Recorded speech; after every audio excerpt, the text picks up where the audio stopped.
Honourable members, Deputy Speaker.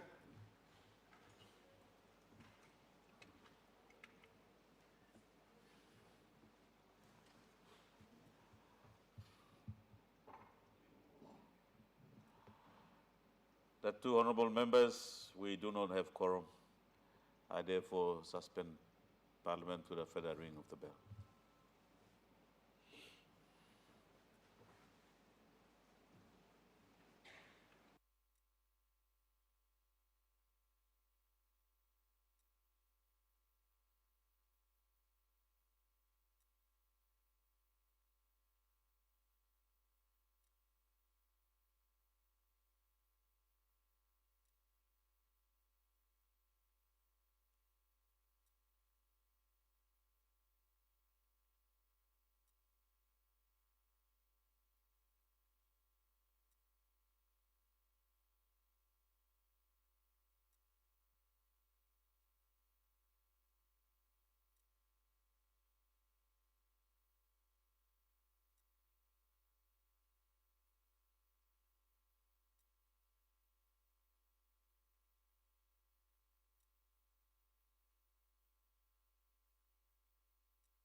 Honorable members, we have a quorum.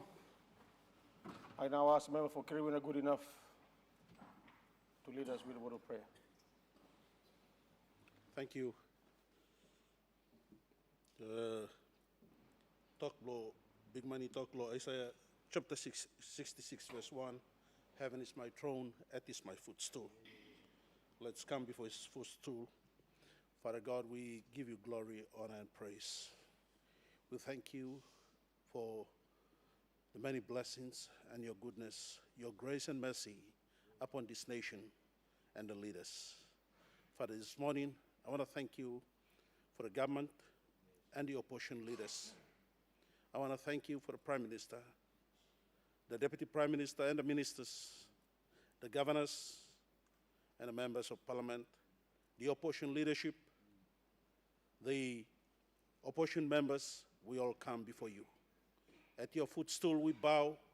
We want to say thank you for your care, for your love, and your mercy, never-ending blessings upon this nation. Father, this morning as we come before you, I want to say thank you for our people of this nation. We thank you for people in the rural communities and areas. We thank you for our people in the urban regions. Father, this morning as we come before you, we ask for your forgiveness. May you wash us, cleanse us, and purify us through the precious blood of your Son, Jesus. Father, this morning as we come before you, we ask and thank you for the difficulties this nation has gone through, yet your hands has been upon this nation. The difficulties that we go through, Father God, you know them. And so, Father, this morning as we come before you, we uplift your name and we honor you.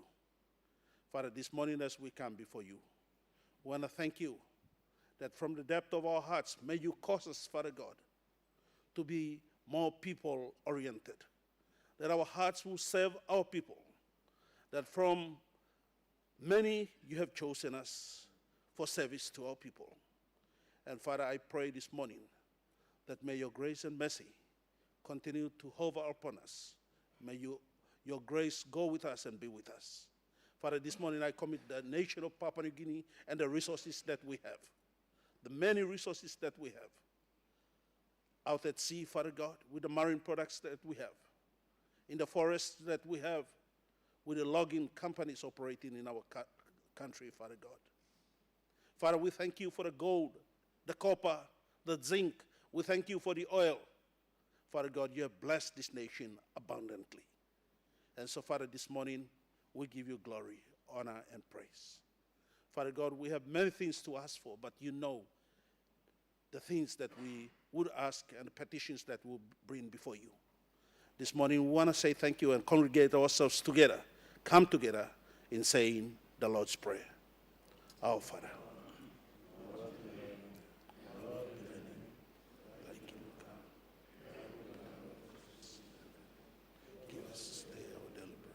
Forgive us our sins, as we forgive those who sin against us.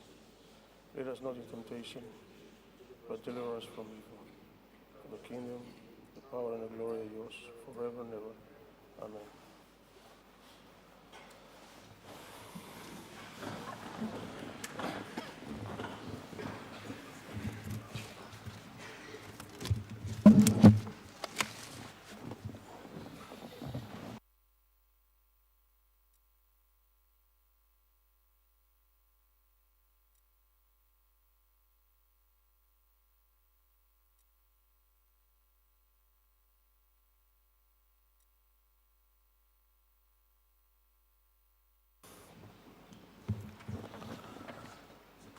Honorable members, this is to inform you all that Telecom PNG Limited has set up information and product display booth at the Haywing glass door. The display features Starlink terminal contacts and other genetic communication systems. All members are therefore invited to visit the booth to learn more about these products and services, engage with Telecom Limited representatives, and explore communication solutions that may be beneficial to your respective electorates and offices. Thank you.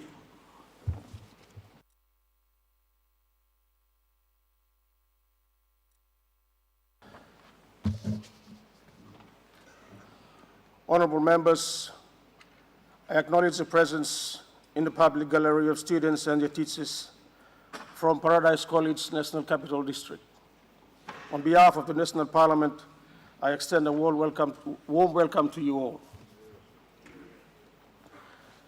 Clerk, any petitions, notices?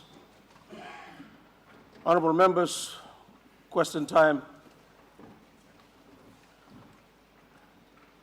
Member for Kainantu.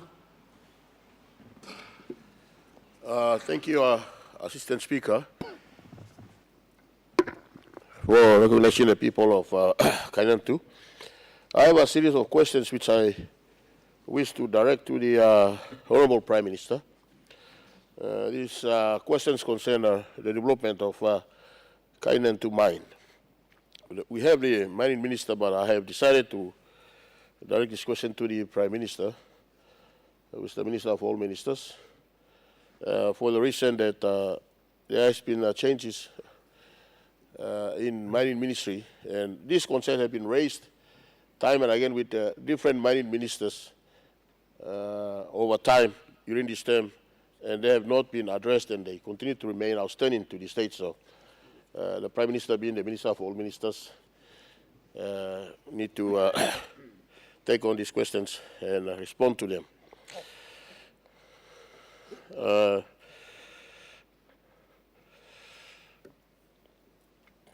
Mr. Assistant Speaker, considering the rapid progress and the successful operation of Kainantu mine, with its earnings exceeding $2 billion annually now, with the opening of the new plant and rapid progress the mine has made, and the state and developer are enjoying the fruits of the mine, whilst the people of Kainantu in the Eastern Highlands province, my people, and also the people of Waterise in Makam district, continue to be given raw deal and have not received any benefit at all. My questions are, firstly, question number one, how soon, or does the government, through the Ministry of Mining and MRA, have any plans to firstly transit the Kainantu mine from mining license, ML, to a special mining lease, pursuant to Section 33 of the Mining Act? And where is such plan?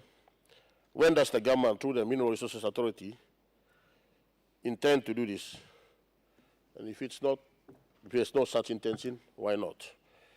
I'm asking this because I believe there are more benefits under the special mining lease, SML, than under the ML, which is for smaller mines, and the earnings from this mine has far exceeded that expected of a small mine. And the government is enjoying the benefits of the taxes, and the company is enjoying the benefits because of the increase in the gold prices, but the landowners continue to remain onlookers and bystanders even to date. Second question is, well, the government has no immediate plans to transit the mine from ML to SML, or where it is considering such action. Can the government, in the meantime, put a halt on the continued mining activities by the developer Kainantu mine to prevent further extraction and siphoning of valuable minerals without compensation to the landowners until a review of the mining license is undertaken and a proper and appropriate license for mining is issued that captures the landowners' interests and benefits, and the grievances are sorted out, which are outstanding to date, and know that the landowners, like all project landowners in this nation, are equally recognized and accorded the respect that is extended to all other resource landowners in the country.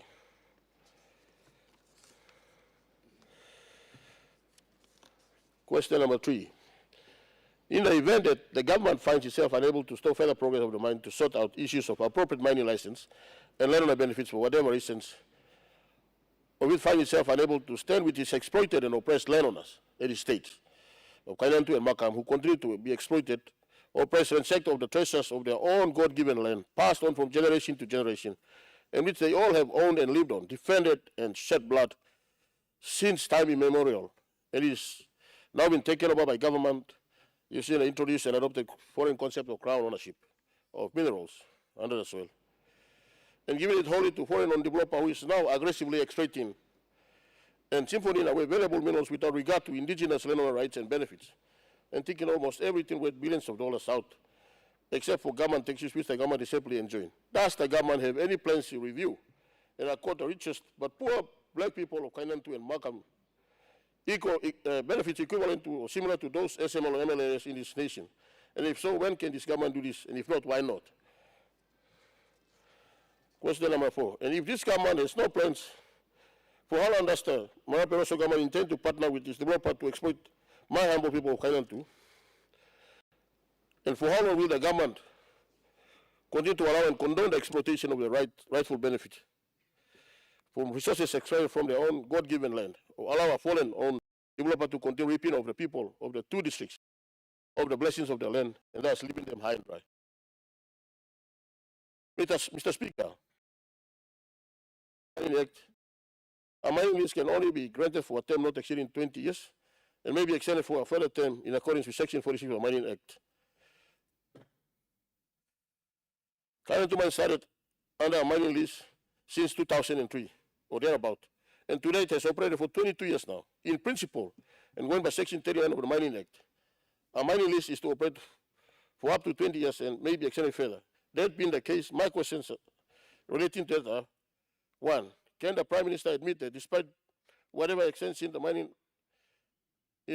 license given or extended to Kainantu Mine, in principle, the developer Kainantu Mine is operating illegally under an expired mining lease, given that the 20 years period for mining lease for Kainantu expired in 2023, and any extension of mining lease beyond 2023 is contrary to the spirit and intent of Section 39 of the Mining Act.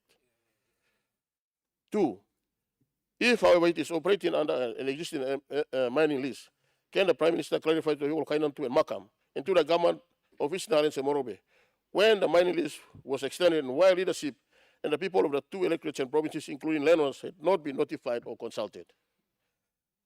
3, if, however, no extension has yet been granted to the developer, can the Prime Minister inform this House and the people of the 2 districts and provinces the legal basis for the continued operation of the mine under ML beyond 20 years without proper extension of the mining lease? Number 4, however, if the mine lease had already been extended to enable the developer to operate beyond 2023, which information the landowners and respective leadership are not privy to because it seemed to be a very sacred and highly secret process and document for the developer, MRA and Ministry of Mining and the government only to the exclusion of the Kainantu and Makam landowners, their leadership for whatever reason known to these parties, what is the basis for such extension? Number 5, and if it has not been extended yet, can the government through MRA immediately stop the purported mining activities that is now being carried out and operating under an outdated, expired mining lease or a defective mining lease, and immediately commence the process of transiting the mine from mining lease to special mining lease, including landowner and the development forum? Number 6, further, can the state through the mining ministry and MRA consider review of and commence the process of compensation to the landowners of Makam and Kainantu district for all the illegal mining or unjustified mining activities and deprivation of rights and benefits that the landowners had suffered for the last 22 years? I come to part C of my questions. Mr. Speaker, Part 5 of the Mining Act provides for compensation to landowners, and at Section 154 of the Mining Act makes a tenement holder, the developer, regardless of whether one is an exploration license holder or a mining lease holder or special mining lease holder, or lease for mining purposes, liable to pay compensation in respect of its entry and occupation of the land for purposes of exploration or mining or operations ancillary to mining and for all damages suffered and foreseen to be suffered. The rights of compensation are set out under this section. The holders of the landholders or landowners of Kainantu Mine have never seen something called compensation in the last 22 years of Kainantu Mine's operation to date. So, Mr. Speaker, Section 155 of the Mining Act makes it mandatory that the holder of the tenement, in this case the developer Kainantu Mine, cannot enter onto the occupied land or cannot enter and occupy the land subject of the tenement for purposes of mining until it has paid compensation, or it has an agreement with the landowners as to amount, time, and mode of compensation, an MOU. and or the developer had paid compensation. But payment of compensation by the developer to landowner or an agreement for payment of compensation is set precondition under Section 155, which must be complied with prior to the developer entering the land to carry out its mining activity. Now, my questions are, number one, has the developer Canaan to Mine Limited executed or signed any contract or agreement with the landowner for compensation prior to entry onto and carrying out of its mining activities? Two, and if it had signed such agreement with the landowner for compensation, where did it sign the agreement or the agreements? And three, if it has such agreement for compensation, has it been paid relevant compensation to the landowners in accordance with the agreement prior to its entry of the land on which it is now currently mining, as well as all of the exploration areas? And if the developer, number four, if the developer, Canaan to Mine Limited, has been paying compensation to the landowners, and can the government through MRA make available all those records for my administration and the landowners for perusal and confirmation? Number five, it has not been paying any compensation, which I am sure it has not. Does it have an agreement with the landowners for payment of compensation prior to its entry of the land to conduct mining activities as required by law? Number six, if the government has such compensation agreement, can it make available through MRA a copy of such agreement for our benefit and that of the landowners? Question number seven, and where Canaan to Mine Limited has not been paying compensation, and where it has not executed one under its own hand, under what authority has it been allowed to enter and mine at Canaan to Mine mining area? And number eight, question number eight, and if it has not complied with Section 155 of the Mining Act, can the Prime Minister admit that mining activity carried out by the developer at Canaan to Mine is illegal? And if so, can the Prime Minister direct MRA to order a stop on the mining activity and move immediately to get all parties to comply with Section 155 of the Mining Act? Question number 9, can the Prime Minister confirm to this House, to the people of Eastern Highlands and Morobe Province as well as the Canaan people and Makam people, that the current developer, Canaan to Mine Limited, does not have any agreement with the landowners, including any MOA or MOA, permitting its entry of the land and carrying out its mining activities? Number 10, can the Prime Minister confirm that without any agreement or MOU with the landowners under Section 155 of the Mining Act, and the developer is illegally on the land, and hence entry onto the land and the extraction and removal of minerals from the land consequently is illegal and unlawful? And with regards to Canaan to Mine mining MOU or MOA, I am aware of the 2003 MOA, which was the first and the only MOA signed initially between the developer Highlands Pacific Limited. I am also aware that there has never been another subsequent or revised or new MOA with any other developer, including the current Canaan to Mine Limited, which is on site and carrying out mining activities. Hence, if the developer is operating under the old and outdated MOA with Highlands Pacific Limited, can the Prime Minister admit that the MOA firstly is outdated for failure to review and update its terms at a set interval relevant to progress of the mine for the last 23 years, and today it remains outdated? And two, can the Prime Minister admit also that this government has failed the people of Canaan and Makam big time with regards to Canaan to Mine by turning a blind eye to these important aspects of mining, particularly dealing with landowner rights and landowner benefits? And number three, in the light of absence of a proper MOA and the enabling agreements permitting entry of developer, and considering that the developer is already illegally on the land mining, can the government through MRA immediately stop the mining and take necessary steps to direct the Canaan to Mine? Honorable Member, may I interrupt you for a second? Yes. Your question has taken 15 minutes. I'm just I would concluding. like you to go straight to your last question, Yes, please. yes. I think the overall idea, the Thank you. Prime Minister understand what the situation is. Thank you. Just go to your last question so we can give an opportunity to every member of Parliament to ask questions. Thank you. Thank you. Yes. Well, this is a series of questions that has been outstanding for the last 4 years. And that's Last why I'm question. taking this liberty. Get to your This is the last only question. time Kainan people and Makam people are given an opportunity to speak about a very important development project, Mr. Speaker. So I'm putting, when I have opportunity, Mr. Speaker, I'm putting everything to the government and the Prime Minister to deal with them now. Prime Minister understands the whole idea. Just get to your last Thank you. question. Thank please. you. Yes, so that I think it's one of the last questions now. In the light of the absence of proper MOA, that's an important one, and other enabling agreements permitting entry of the developer, and considering the developer is already illegally on the mining, can the government through MRA immediately stop the mine and necessary steps be taken to direct the developer as well as relevant state agencies to review and update all agreements and records, including compensation to the landowners prior to commencement of the mine. Mr. Speaker, like I have said, I ask this question because these are long, outstanding issues. And the final important question that I wish to pose to the Prime Minister is, you have done well with Oktedi and Pogera, and I guess most other mines. Now, you seem to be forgetting Kainantu. What have you got to say to the people of Kainantu? That's an important question I want to pose to our good Prime Minister. Thank you, Mr. Speaker. Thank you, Member. Honourable Prime Minister. All right, thank you. Thank you, Mr. Assistant Speaker. I wish I had photographic memories to recall all the questions that my brother asked. I was sitting there listening to, and he had 3 series of questions, 5 each, or something like this. But I'll try my best to, in summary, respond, but would really appreciate if the member for Kainantu, who has every right to ask questions for and on behalf of his people pertaining to Kainantu mines, send me a letter, copy to the mining minister on the matters that he's raised today. They are very important. I want to say from the outset, no mining company is operating in this country outside of the regulatory processes. I don't think the present Kainantu mine is operating outside of the regulatory process. But if upon inquiry, and that is so, then government will correct what is wrong.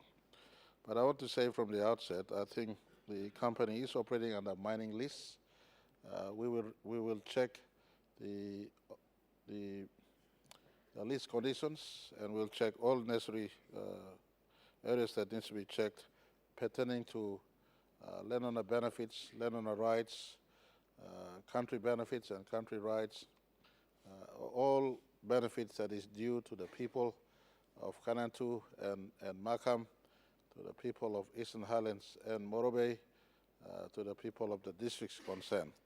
So that is an assurance I could give. This government is pretty much renowned for our advocacy for landowners to be appropriately benefited, for host districts and provinces to be appropriately benefited. In fact, this Pangu Coalition's overarching policy is that any benefit that is secured, 40% of total benefit is passed back to the province and people in which the resource is extracted from.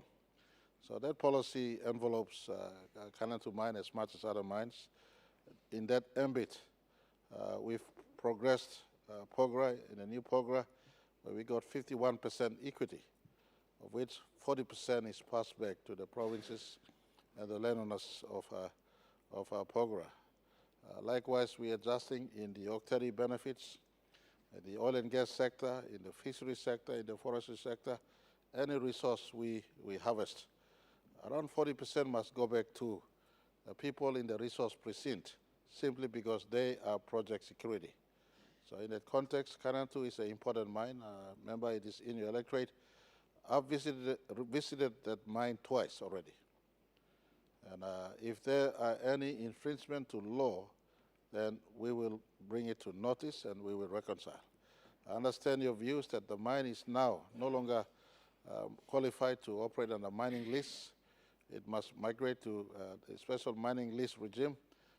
If that is so, then it will happen so. If landowners have been left behind, I do, through this question, give you my highest assurance that within the month of June, July, and August, before we go into September 16 this year, the mining minister and MRA team will reconcile as to what needs to be done with the landowners and with the provincial government, with the districts concerned, and so your benefits is properly defined and passed on back to yourselves. So that's the assurance we could give you.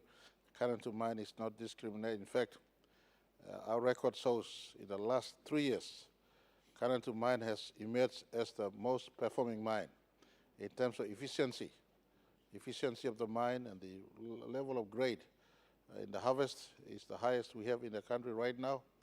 That resource would have been a resource on land, but the investor has come in. And when Barrick decided to move out from Kanantu, they felt that resource was of no value. Thankfully, Kanantu Mine bought the asset, came back, did the drilling, found resource, and has worked under a mining lease. And Marae would have supervised the mining lease, and I will make it my business to make sure we check the current regime in which, the regulatory regime in which this important mine operates, and certainly whether it's in ML or SML, what is accrued for landowners will be passed to landowners. I am also advised, equally, the company is now become a good corporate citizen. For instance, a road from Highlands Highway turn off to a place called Konkua. I think a good member, you and me know where Konkua is. The road to Konkua has been upgraded. I don't know when was the last time you traveled on this road. I passed through and I saw the road being upgraded. There's a conversation on power line being pushed through that road all the way into the mine villages. And alternately at the floor, Makam Valley floor, we're also discussing for power access and road to also come up. So that is an important piece of real estate for our country. Your people will not be ignored. There are certain things that need to be done by the mining department. We give them June, July, and August. And I asked the mining minister and yourself to meet at the earliest to go through this. And member for Makam to come from the floor up, and together we could make sure our people benefit is properly established to be passed on to them and to the governments at the lower end, as well as national government collect from the taxes. National government has been collecting substantial tax from this mining company. We don't intend to stop unless a breach is found through the due advices that will come to us. Thank you, Thomas. Thank you, Prime Minister. Member for Wewak. Thank you, Mr. Assistant Speaker, Lok Sawelo people of Wewak. Question without notice from me like Salim Golo, good Minister belong Information, Communication and Technology. Mr. Acting Speaker, I rise today to direct a series of questions to the good Minister for Information, Communication and Technology regarding an escalating issue that is rapidly undermining public discourse, personal safety, and social cohesion across our nation.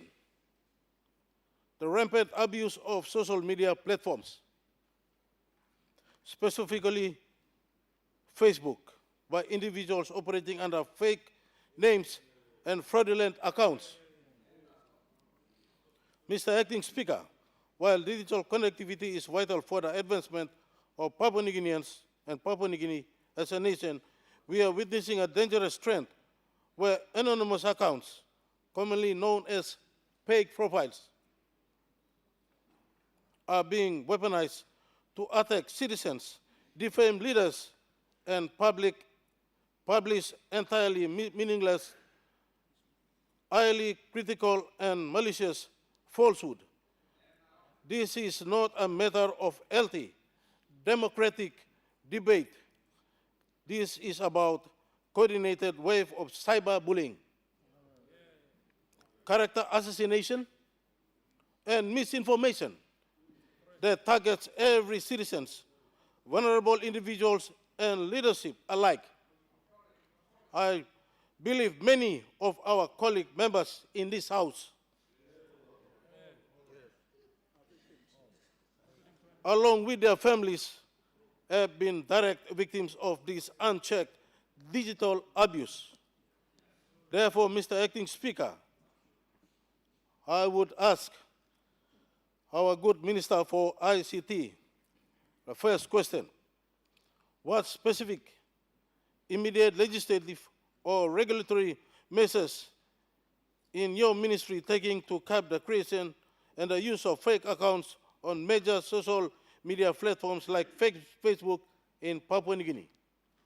Number two, can the Minister update this House and the people of Papua New Guinea on the enforcement and effectiveness of the Cybercrime Code Act 2016 regarding anonymous online defamation and harassment.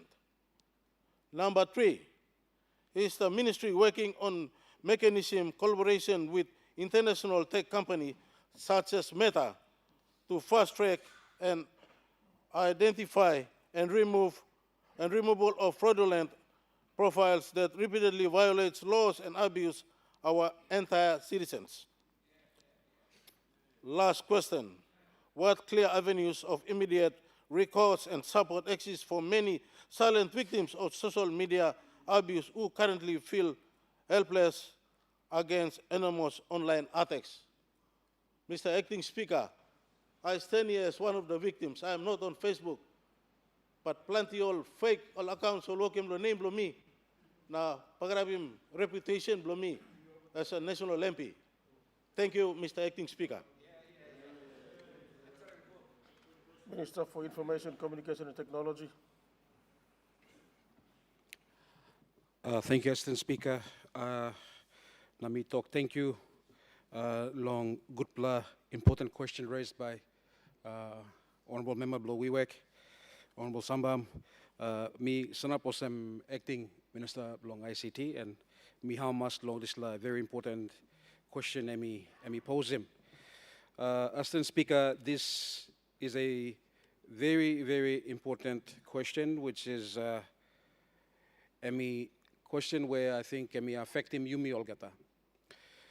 And because it is a very important question, I will get a full, detailed reply.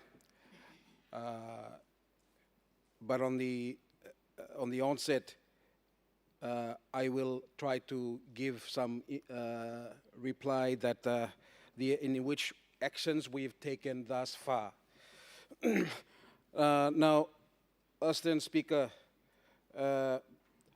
one of the immediate interventions that the Department of ICT has now taken care of, and which has been one of our biggest challenges, is the identification of Facebook users. In 2025, I did visit, late 2025, I did visit the head of Meta in Sydney. Meta is a company in which manages Facebook, and obviously globally it manages right throughout different regions. And in terms of the parameters which Meta looks after in this side of the region is obviously Australia is a bigger continent of the Pacific region, and including Papua New Guinea. And the discussions with Meta is that they find it, for us, when we recommended to Meta that for us to better manage the identity of our Facebook users, we would like for you to impose as a prerequisite in registering online, if you could use either a driver's license of PNG or an NID of PNG. In any case, one of the challenges that they face is that their feedback was that there is a law of privacy, which makes it difficult. However, Assistant Speaker, that is the same line they've kept on repeating. I now know that my department have engaged with them in several moments of engagement in trying to address particularly the users of Facebook and quarantining Papua New Guinea so that we can identify those that use this tool or this application inside PNG. So what our department has done now is that we've recently launched what we call our digital pass or digital ID. It's now online. You can go on your application, be it your Android phones, or if you have an Apple phone, it's on your iOS. Now the idea around digital ID or digital pass is that you can immediately register yourself as a citizen of PNG through your fingerprint and your facial recognition. and it will give you immediately your digital pass. Now, in my recent engagement, again, just 2 weeks ago, I did make a strong recommendation to the Australian government that you have a company, Meta, that we would like you to now just flag them and advise them that we would strongly now recommend you to ensure that all Facebook users in PNG can now use and utilize, or actually have part of the criteria for Facebook is to use the digital ID. Because now, by using digital ID, you can now zero down on the particular person using their account. It will also, the digital ID will now also apply to all our telco in the country. And now that telco regulation comes under NICTA. And NICTA have been put on notice also to ensure that immediately the industry starts working through their system to fast-track the implementation of our digital ID. Just yesterday, I met with our biggest telco, Digicel, and they're already now working through a committee to now work towards ensuring that now they incorporate our digital ID into the telco and SIM card users. This would really fast-track, but this will also now start to identify users and abusers should the user of Facebook be abusive, and we can identify them through their digital ID. So in terms of immediate intervention into that space of social media usage, I can safely now advise the Honourable House and my good member for WEWAC that immediate intervention into that space for enforcement would really come down to this mechanism. And I strongly believe that that has been the missing link for us to zoom down and zero down on those that have been abusing the social media space, and us not being able, or the regulators and the policing not being able to enforce. There are many users that use VPN, which is a disguise in terms of even the regulator not identifying who the user is. There has been multiple users of different phone numbers. Now what the digital ID will do is that it will single you out. It will single you out because it will capture your biometric plus your fingerprint and will pin you down to a single number. So that way in itself now, it will zero down on a single user. And so you can now start have that traceability when you are trying to enforce those that are using the social media platforms such as Facebook to discredit others or other citizens. So I just wanted to give confidence to the House and to our good member for WEWAC that one of our biggest challenges has always been about identifying and zeroing down on the Facebook user. And the mechanism and the tool that we're using now and we will be implementing or already started to implement is the use of our digital ID, Honourable Assistant Speaker. And so that will now help us with our enforcement. And I just want to encourage all our honourable leaders, please, if you do have time, the applications are right now available. Go down on your, if you have an Android phone, go to your Google Play. If you have an Apple phone, go to your iOS. It's now available. And you download your digital ID on those platforms. Thank you, Assistant Speaker. Thank you. Governor for WEWAC, Governor for Isipik, sorry. Thank you. Oh, Me Arab speaker, I know you. pardon me, Governor for Isipik, you reserve your question. Let's get to the supplementary. Governor NCD, what's your supplementary? Thank you, Mr. Assistant Speaker, for giving me a chance to ask this supplementary question.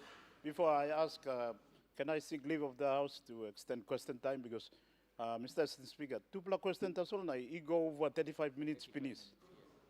So, plenty of members like ask you question. So, enough me ask leave for Parliament to extend question time, even though you may know 45 minutes here. Thank you, Governor. Yes. The question is, question time be extended. Those in favor say aye, or please stand.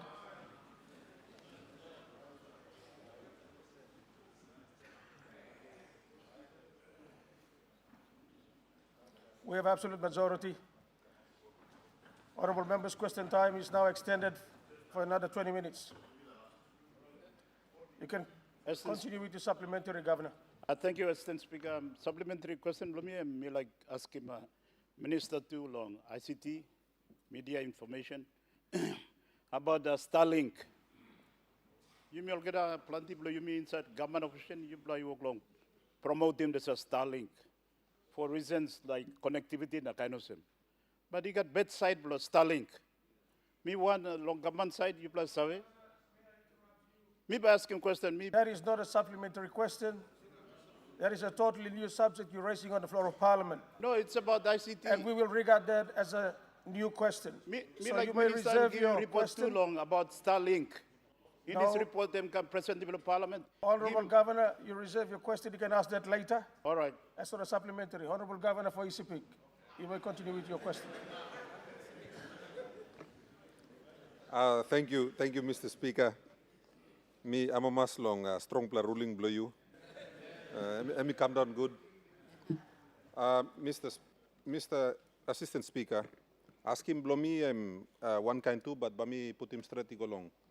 Minister below mining. Mr. Assistant Speaker, he got plenty of alluvial mining operations, he walk long, come up long, country below you me. Na mi bla too long isipik, mi bla got one player mi oklo operate on top long common base village na biani ma amaku warai come down ni come lo Maprik town. Na mi understand osem this law mining list too where MRA give him out one pla mining list mi karm up him half long Maprik town too, including where house he mi sanap long him. Na mi bla got plenty heavy come up lo this pla mining operation long inside lo common base na mo lo pining road blong mi come down biani warai come close lo Maprik town. Now, Mr. Speaker, me look survey also. Ananit lo mining law blow you me all mining license government is have give him na ground antap blong ya ground blong all people blow you me. So we have a bit of a conflict in terms of the land is owned by the people who reside over the mining list where me sit down underneath. Now, me play got plenty heavy ready come up long hablo me lo Maprik. We got kind robbery, crossfight, na kind of semi oklo come up lo display all mining areas. Now, Mr. Speaker, Mibla provincial government is not got power on top of display all mining operations or mining leases. But time heavy come up, all people is a come lo Mibla. Now all mining company too is a come lo Mibla. Now only expecting Mibla lo resolving all this problem. The licensing authority is MRA. Also sit down lo Mospina give him license, Mr. Speaker. Now, but they are not in Maprik to deal with the issues that escalate out of these mining operations. I think same issue mi got lo wow bulolo na blanti ol nar hap long country. So me like asking minister, me understand him right long national government long issue him this license. But me like him too because you plus are collecting tax, you plus are collecting fees, you plus are collecting all get a money lo this law mining operations. Enough you give him one commitment long house tete. Suppose you enough lo sali one officer come na or two or three officer come na permanently based lo Maprik. So that all you can look lo, not only the operations in Maprik, you may got antap lo Sumwari, you may got lo Tamo lo Engoram, where plenty fight work lo come up lap, no lo Kiliman meri tu go come start. In fact, last time lo Tamo only attack him operator na close to kill him. Now, Mipla no got ability as a provincial government to monitor those things because those are national government powers, Mr. Speaker. So enough, Minister, you give him commitment now. Lo you by Salimol office I come lo province lo me lo where all get a have this lo mining operations stop where you play say give him license long him. You play come na sit down na manage him security, manage him expectations lo man meri lo place. Na look out him to company where you play give him license long him. Because me play no got ability lo make him. This play mo ask him lo me, Mr. Assistant Speaker. Thank you. Minister for Mining. Thank you. First time through me la talk. Thank you lo. Good luck question where Governor Blo ECP ask him. Basically, he got him AML where AML license alluvial mining law Papa ground restricted law Papua New Guinea national sasol law gonchad law display mining and then he got him mining license and then a big project all SML. question where governor I ask him them, I'm talking me plus have a collective tax, yes, governments have a collective tax, and that is all money, government yet you know spend him law here, have a scale him all this money go out law.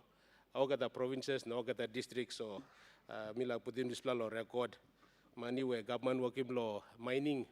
You know, government them spending more gata lo waigani emsabe scaling more gata some lab place, you got the mining staff, some lab place, no got the mining staff, but government through law, DSIP and through law, PSIP government does fair law this plan as scaling more gata law this plan.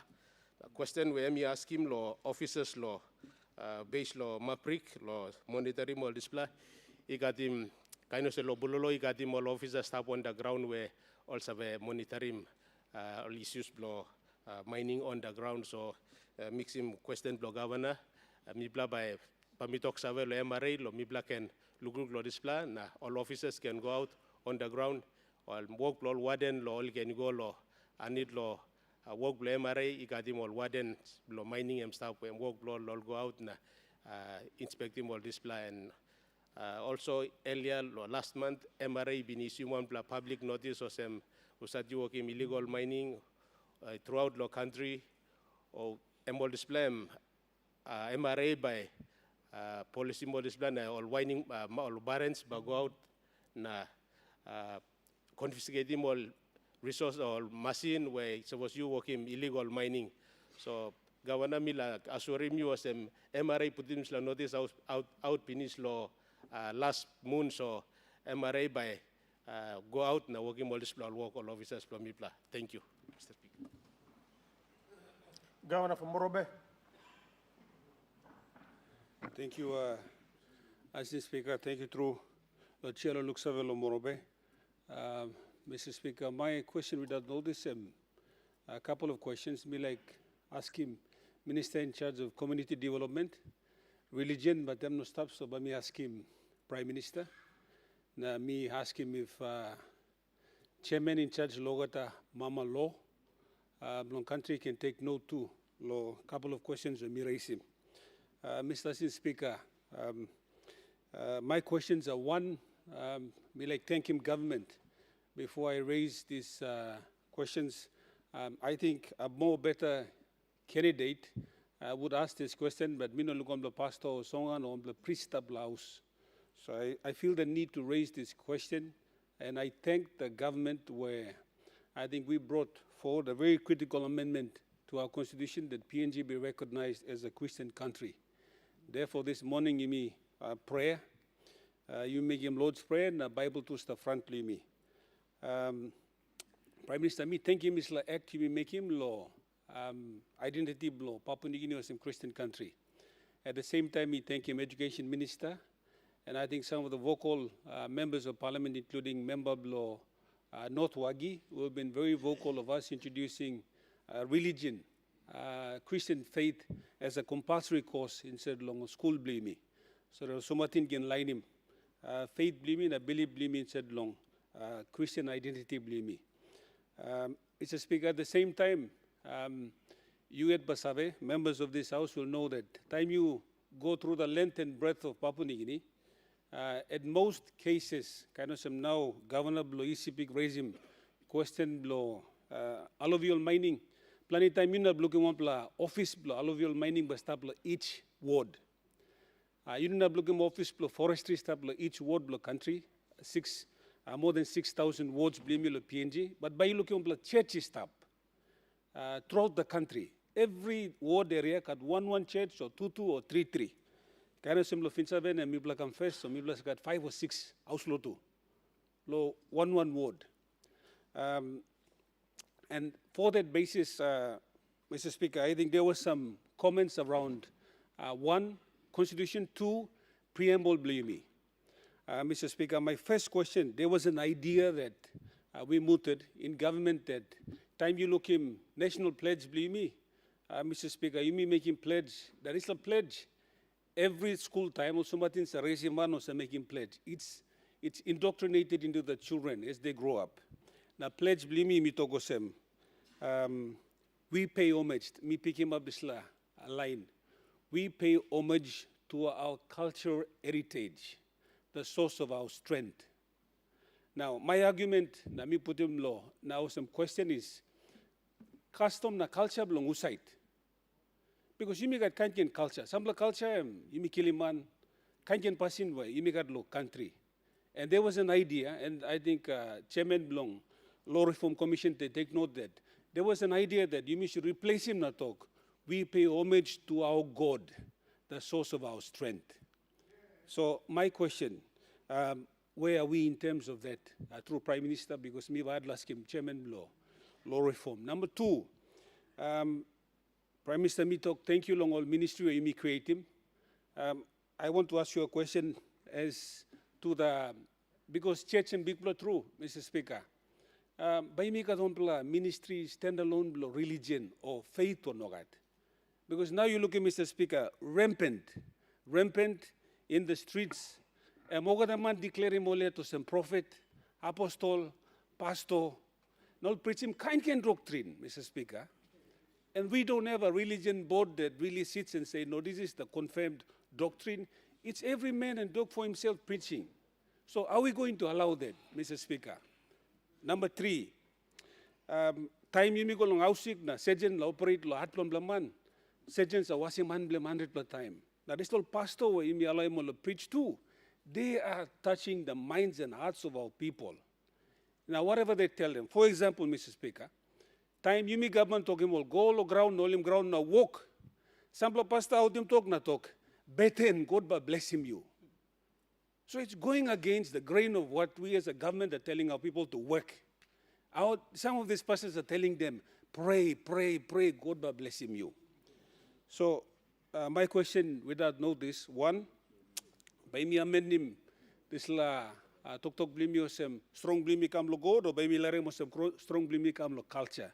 Number two, you got plan lo you got some like a religion board where and can talk right of some certified pastors go to school 4 years, 3 years can out them talk or you anybody lo declare me or some profit. Number three, by me putting on place standalone ministry, coffee you go long country, ograman milo no got coffee, samlaman da sogat gold mine, guess. But auslo do em stop lo ogata lo Papua New Guinea.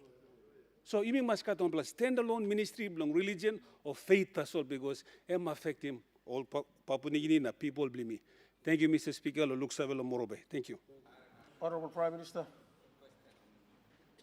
All right, Mr. Assistant Speaker, me thank him, Governor Morobe, long question, proposal blogan. I may put him, Kamla Yumi, long Thrime Law, reorder him national pledge blimi. Think this plan me higher than my pay grade. Need him collective wisdom, lo email gada.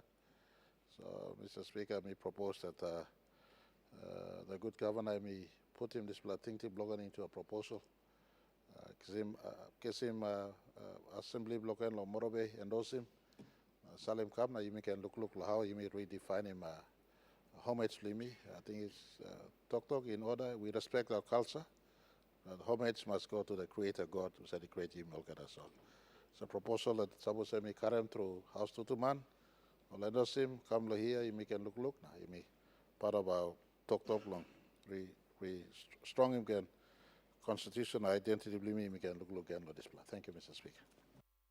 Minister. Honorable Member for Talasia.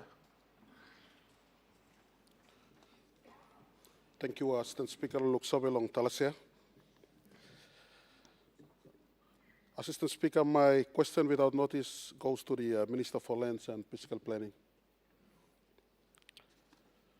Assistant Speaker, the registration of incorporated land groups or ILGs remains a lengthy, costly and cumbersome process of customary land owners. The process involves clan mobilization, preparation and adaptation of family trees, registration of birth certificates with the National Identification System, and the lodgement of application with the Registrar of ILGs. Many applicants are also required to travel repeatedly to Port Moresby to resolve administrative issues, resulting in significant financial hardship and challenges. Mr. Speaker, my questions are, Why does the ILG registration process continue to take more than 12 months? In many cases, before a registration, a certificate is issued. How many ILG applications are currently pending with the Registrar of ILGs, and what measures is the department taking to clear the backlog? Does the government have any plans to decentralize the ILG registration process to provincial or regional lands office to improve accessibility and reduce delays for rural communities? Will the department consider establishing an integrated digital registration system linking the Lands Department, NID, and other relevant agencies to streamline the ILG registration process and reduce the need for applicants to travel to Port Moresby? Thank you, Mr. Speaker. Minister for Lands, Deputy Prime Minister. Thank you, Mr. Assistant Speaker. I'd like to thank the member for Talasia for the very prudent questions he's asked on this very important subject. I'd like to try to explain a little bit, but if you can forward that in writing to me also, so I can also reply in writing to him. But I will, for the purposes of the question in Parliament, the registration of the ILG, yes, I agree with him. It is a very long, cumbersome process. I totally agree with that. We have seen that, and the Department of Lands at the moment is currently working on ensuring that we do certain amendments to make the cumbersome process a lot easier for people to access. Whilst we are on the subject, the current process of the ILG registrations also leaves open a lot of misuse, inconvenience, and abuse, Mr. Assistant Speaker. And that is also why Lands, working in consultation with other bodies, are trying to bring in an amendment so that we can be able to utilize a better way of addressing our customary land registration. The ILG process that we currently use, although it is meant for a good purpose, has been constantly abused by a lot of learned individuals taking advantage of the system and abusing the rights of a lot of our customary landowners. Customary landowners, Mr. Assistant Speaker, has been led to sign off documents thinking that they will be beneficial to a lot of these development processes.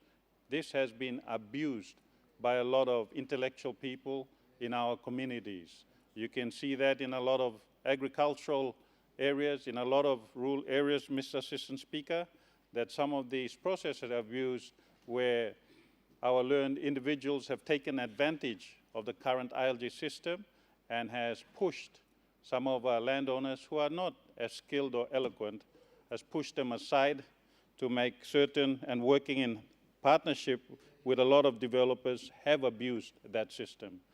So I'd like to assure the good member for Talasia and the House, Mr. Speaker, that the Lands Department currently is working on certain amendments and also working in conjunction with some of the findings that the Parliamentary Committee and other issues we have seen can be addressed to make certain that the ILG system in its current form be amended to make it accessible, easier, and less open to abuse, or to find an alternate system that can be able to look forward to ensure that our systems are beneficial, Mr. Assistant Speaker, to the people that we serve, the little people in our villages and our customary landowners.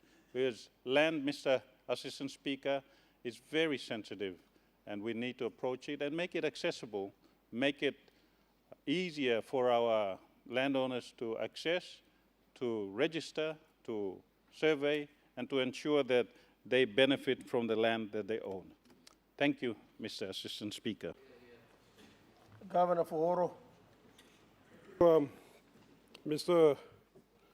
Deputy Speaker, Assistant Speaker, I wish to ask a series of questions to the good Minister for the Department of Personal Management. Through you, Mr. Assistant Speaker, My questions are in relation to a recent announcement that was made that indicates that an organization by the name of Dayforce has been engaged to manage the payroll of the public service. So, according to the media, this was recently entered into, whereby a master service agreement with Dayforce Limited was signed to replace and modernize the government payroll system, following the serious findings by the Deloitte's audit, whereby widespread payroll irregularities, including ghost employees, duplicate records, unauthorized allowances, and weaknesses in internal controls that resulted in significant losses of public funds. So while the government has presented this new system as the solution to these long outstanding problems, the public deserves some assurance that it will genuinely eliminate payroll fraud and strengthen accountability. So my questions to the minister are this, and I understand that the minister will be bringing a report in the near future. Myself, as well as chairman of the Special Parliamentary Committee on Public Sector Reforms, will be also bringing a similar report to close this long saga, this chapter that's taken so long to implement these recommendations, urgent recommendations that had been made by Deloitte as a result of the Deloitte payroll audit. Minister, can you, through you, Mr. State Speaker, can the minister explain how the new Dayforce system will identify and remove ghost workers, duplicate employer records, and other fraudulent entries that were highlighted in the Deloitte audit? Question 2. What safeguards will be built into the system to prevent unauthorized allowances, salary adjustments, manual payroll manipulations from being entered and processed? Question 3. Given that the new system is still being implemented, what immediate measures are currently in place to prevent ongoing payroll fraud and leakage of public funds? Will the payroll system, question number 4, provide a complete audit trail showing who makes payroll changes, when those changes are made, and whether they were properly authorized? Question number 5. Who will have ultimate administrative control over the payroll system, government officers or Dayforce, and what measures are in place to prevent abuse of that authority? Question number 6. What is the total value of the contract with Dayforce, including implementation, licensing, maintenance, and any ongoing service fees? And finally, question number 7. What penalties, remedies, or contractual protections exist to ensure taxpayers are compensated if the system fails to deliver the promised payroll reforms or fails to prevent fraud? Now, given the serious findings of the Deloitte audit, will the minister commit to tabling regular public reports to Parliament detailing the number of ghost workers removed, payroll savings achieved, and disciplinary or criminal actions taken against those responsible for payroll fraud? Thank you very much. Minister for Public Service. Thank you, Mr. Assistant Speaker. This question, I thank the Governor for Oro and also my chairman for the Public Sector Parliamentary Bipartisan Committee on Public Sector Reform. The question that the Governor and my chairman has asked is highly technical. So I'll try to answer some of them, and most of them are basically captured in the new version that the department has already embarked on. Firstly, I'd like to announce to the Parliament and also through our public service that the Master Service Agreement was signed 2 weeks ago in Sydney between the Dayforce Australia and the government of PNG. And that now gives way for us to work towards completely transferring the payroll from Department of Finance to my department, the Department of Special Management. It's been a long road, but I can assure the Governor and the Chairman and all our public servants that because of the high risks involved in making sure that we have a system that is reliable, technically competent, to be able to make sure that we have the system that will be transferred from Department of Finance to the Department of Personal Management so we can run the pay without any more problems and any. Basically, what the governor has asked is all to do with the new system that will be now upgraded from version 12 to version 24. So the version 24 captures almost everything that the governor has asked. It will no longer entertain any manual system. It will be electronic system, Mr. Assistant Speaker. No more, like now, you know, the government spends about 200 or 300 million every fortnight to pay the 130 or 60,000 public servants across the country. And within one press of a button of one officer, the 200 or 300 million is paid out to the banks and the bank accounts of all these public servants. Just one press. And so this system that we are not going to start to implement in the next, we're looking at, Mr. Assistant Speaker, at the end of this month, there will be a short ceremony that we will now witness the transfer, complete transfer from Department of Finance to Department of Pension Management towards the end of this month. What will happen is, Mr. Assistant Speaker, is this. For example, if all our HR officers in the provinces or in the government departments submit a PVA, pay variation advice, to maybe pay or deduct a pay to a finance company, for example, for a deduction, that will no longer be done manually. It will be done now electronically. So you compare the system with the Department of Finance that is now using the server called IFMS. So the Alaska payroll, Mr. Assistant Speaker, is the same that will be run for all payroll management. So in parallel with finance, finance is responsible to make payments or transfer of funds to agencies on when it is required. For the case of payroll, the Alaska payroll system, this is to do with a press of a button every fortnight to remit out a total of 200 or 300 million kina, one press of a button by one person only, to hit all the public servants' accounts in just a second. And so this system now is reliable, it's no longer manual.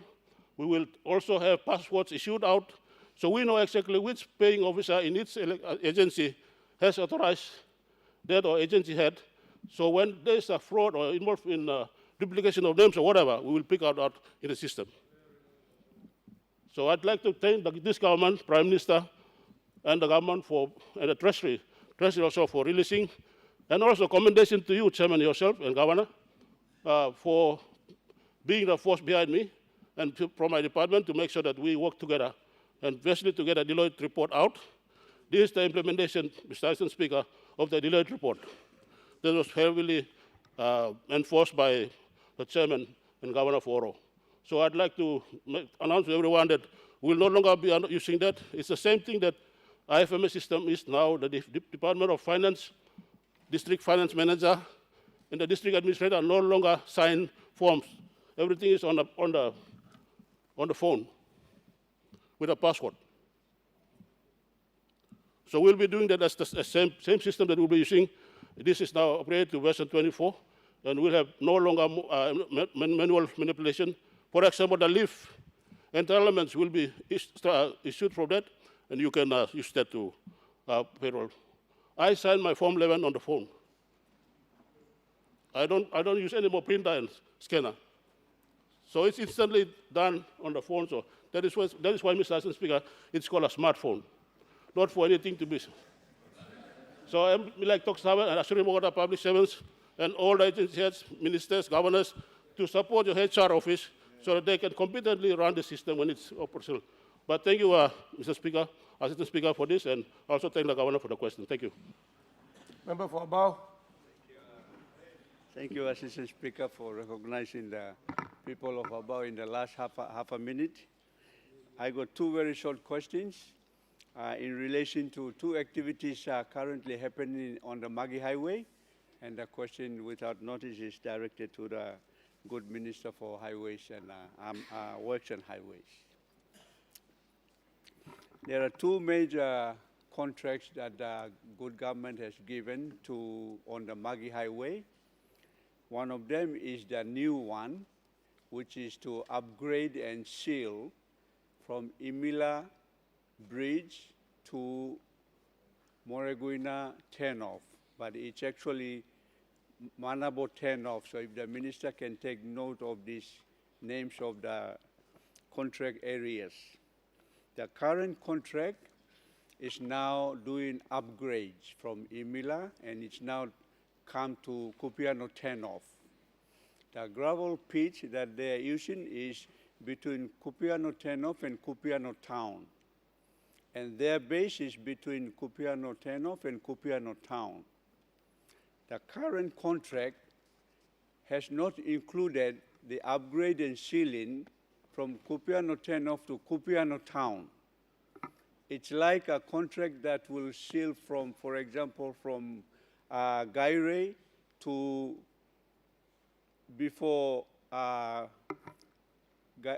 Gaire, and about 6 miles before Mosby, the sealing stops. It's exactly like that principle. So I'm requesting through you, and part of my grievance debate, but I'm formalizing it through our normal request on behalf of the people of Abau, but not only the people of Abau, but now that the highway is to Milne Bay, the whole of Milne Bay and Central Province people are using this highway.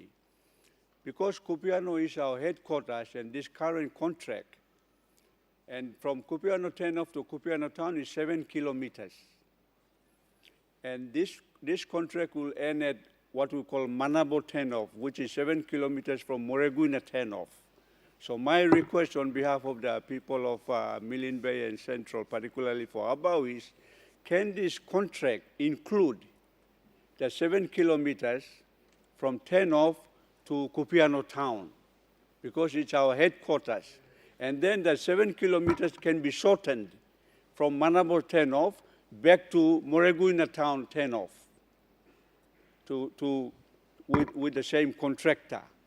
Because it's very sad, while the headquarters of this contractor is between Kupiano and turnoff, and they're using gravel in between, it would be really good to upgrade this area before they move on to further down to Moreguina turnoff. So that's the request, and I want to thank the government for including this upgrade to seal on this important part of the highway, and I'm really grateful. The second question is the current contractor, I believe, has been awarded for probably about 2 or 3 times on the same area. And that is from 6 Mile to Gaire, right through to Rigo part of the highway. So it's Hirikoyari Electorate, Rigo Electorate, and Abau Electorate. That is the same contract repeatedly given for 2 or 3 times. Now, this is what's actually happening. I traveled 2 days ago back from Kupiano. Because this contractor has been given a very long part of the highway, the current re-graveling going on from 6 Mile to Gaire has taken a long time. They've also gone to Rigo side to clean up the broken up pieces of the shield highway, put gravel on them, but because it's so far away, they're still back here in Gaire, and all those gravel is washed away. My question is, why can't the government review this contract and allocate this long length of this highway to 2 or 3 contractors? Because the west part of the current Magi Highway, and Minister, if you can note these villages down, is from Sarawakena to Sivitatana. That's the west part of the current highway.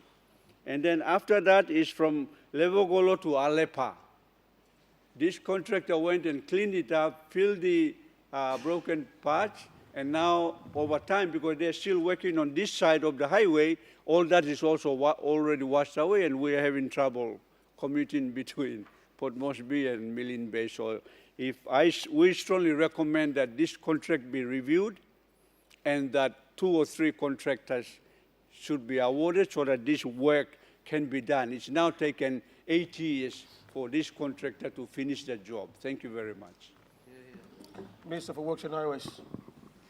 Thank you, Assistant Speaker, and I want to thank the good member for Abao for raising very important questions regarding the roads in his responsibility area or a member of his electorate.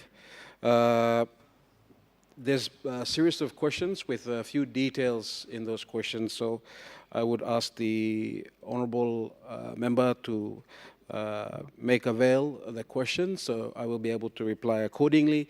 But just for the purpose of just some information quickly before we conclude our question time, the contractor that is currently doing the roads is COVAC. That is currently undertaking a survey and design works now between Muruguina to Gadaisu as we speak. I've been informed that our team are currently on site in Alatau, and project commencement last week, and the contractor has mobilized to on site. We have directed the contractor to build the major bridges to be constructed, and we've allowed to allow smooth traffic to flow between the road while it's being upgraded. Now, just specifically on Gadaisu to Alatau, the contract is funded by TSSP, DFAT. The contractor is Global Construction. He's currently on site and undertaking maintenance work. We have done some contract amendments, and that's taken contract amendments and took over the unsealed section between Sagarai Junction to Gadaisu to be upgraded and sealed also under TSSP funding. Now, Alatau to East Cape is also funded under TSSP, and tender is pending to sort under the procurement issues. More specifically, under Kupiano Junction to Kupiano Town is under the responsibility of the district, and so I just wanted to highlight that. However, our good secretary and our team have undertaken that should there be some savings, we will look to assist our good member. So I'd ask the good honourable member to provide his questions in details, and I'll be able to respond accordingly in the next sitting. Thank you, Assistant Speaker. Thank you. Honourable members, we have come to the end of our question time. Leader of Government Business. Mr. Speaker, I ask leave of Parliament to move a motion without notice. Is leave granted? Leader of Government Business. Mr. Speaker, I move that some of the standing orders be suspended as would prevent notice number 212, government business called on forthwith. The question is that the motion be agreed to. Those in favor say aye. Those against say no. Ayes have it. Clerk. Order of the day number 212, treaty document. Agreement under the United Nations Convention on the Law of the Sea on the conservation and sustainable use of the marine biological diversity in areas beyond national jurisdiction, BB&J, paper and statement, motion to take note of paper, resumption of debate from 3 June, Leader of Government Business in continuation.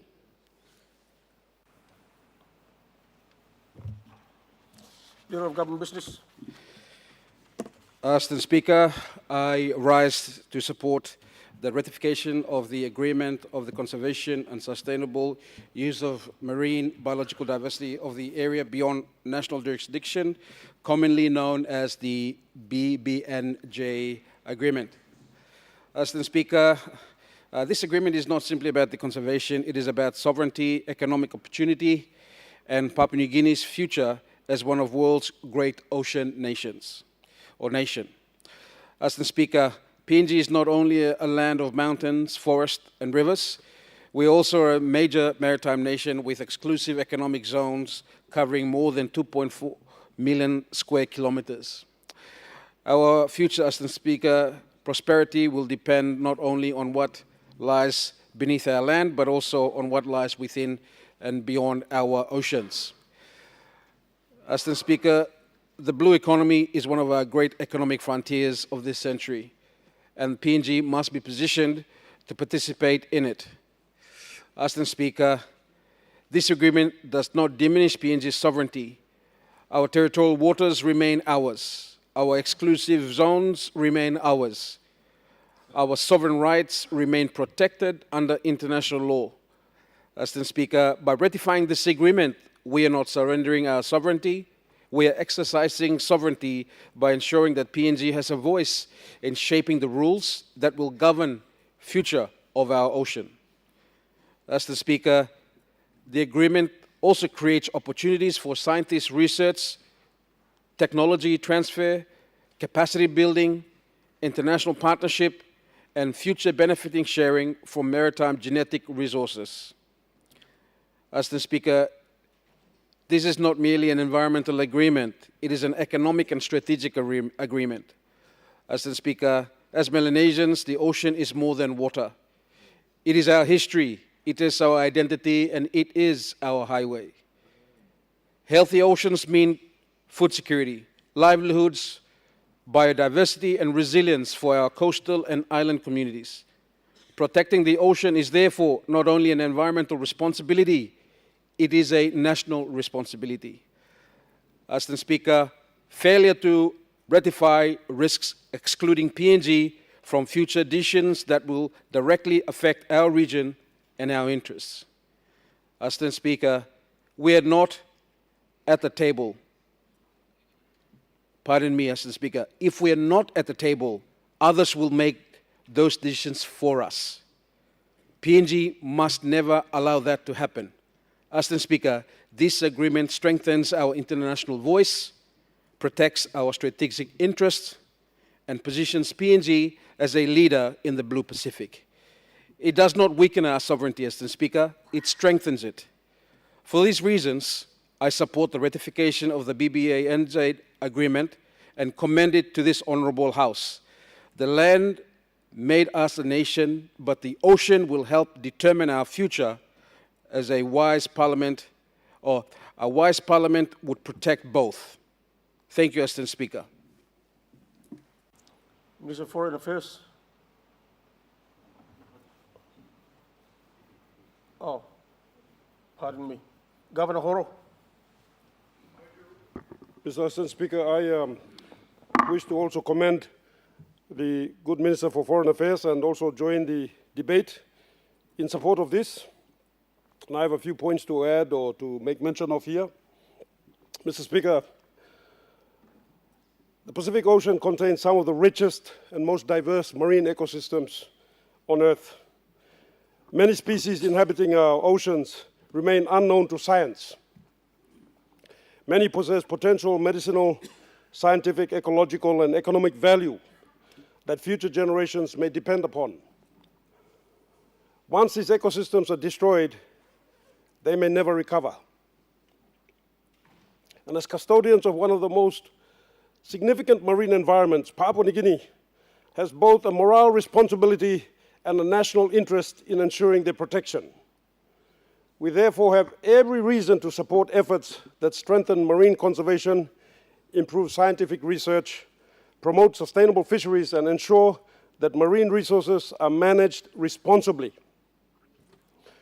Mr. Speaker, whilst conservation is the stated objective of this agreement, one issue that continues to concern many Papua New Guineans is the growing international push toward deep-sea mining. The reality is that humanity's knowledge of deep ocean ecosystems remains extremely limited. The world's most eminent scientists agree on this. For instance, the impact of deep-sea mining on the pelagic waters, where life forms in the ocean. Life on this earth formed in the oceans, by the way. The unknowns are too great. Therefore, the potential consequences are profound, and deep-sea mining may result in the destruction of unique seabed habitats, the extinction of species before they have even been identified, massive sediment plumes spreading through the water columns, disruption of marine food chains, adverse impacts on fish stocks and migratory species, long-term ecological damage that may be irreversible and that will impact significantly in a negative way towards our coastal communities. Mr. Assistant Speaker, the perpetrators, the ambitious entities, organizations that intend to mine our ocean seabeds are doing so for very selfish reasons. They're not doing it because they're going to discover something that's going to improve humanity. They're doing it primarily for profit. And they don't care about our coastal communities. We are responsible for our coastal communities. We have been elected by our coastal communities to protect their interests, not to succumb to the profit and greed merchants who are arriving here trying to convince us with their clever words, their fancy suits, and their expensive hotel rooms. So the fundamental question is this: how can humanity be responsible and exploit the ecosystems that it does not yet even understand?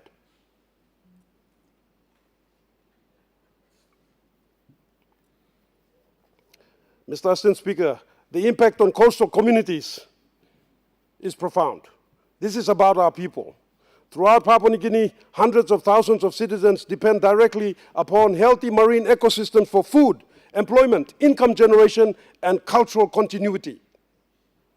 The fishermen of Oro Province, the coastal communities of Milne Bay, the people of Manus, New Island, East Sepik, Bougainville, and West New Britain, leaders, all of you are here, elected by these people to protect their interests at all times, 24/7, 365 days a year, as long as you are a member of parliament, as long as you are a leader.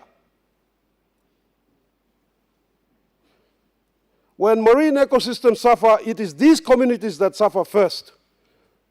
For instance, just most recently in New Island, we had dead fish rising up. And the coastal communities were very frightened. I am sure that the good Minister for Fisheries will bring a report explaining what this is all about.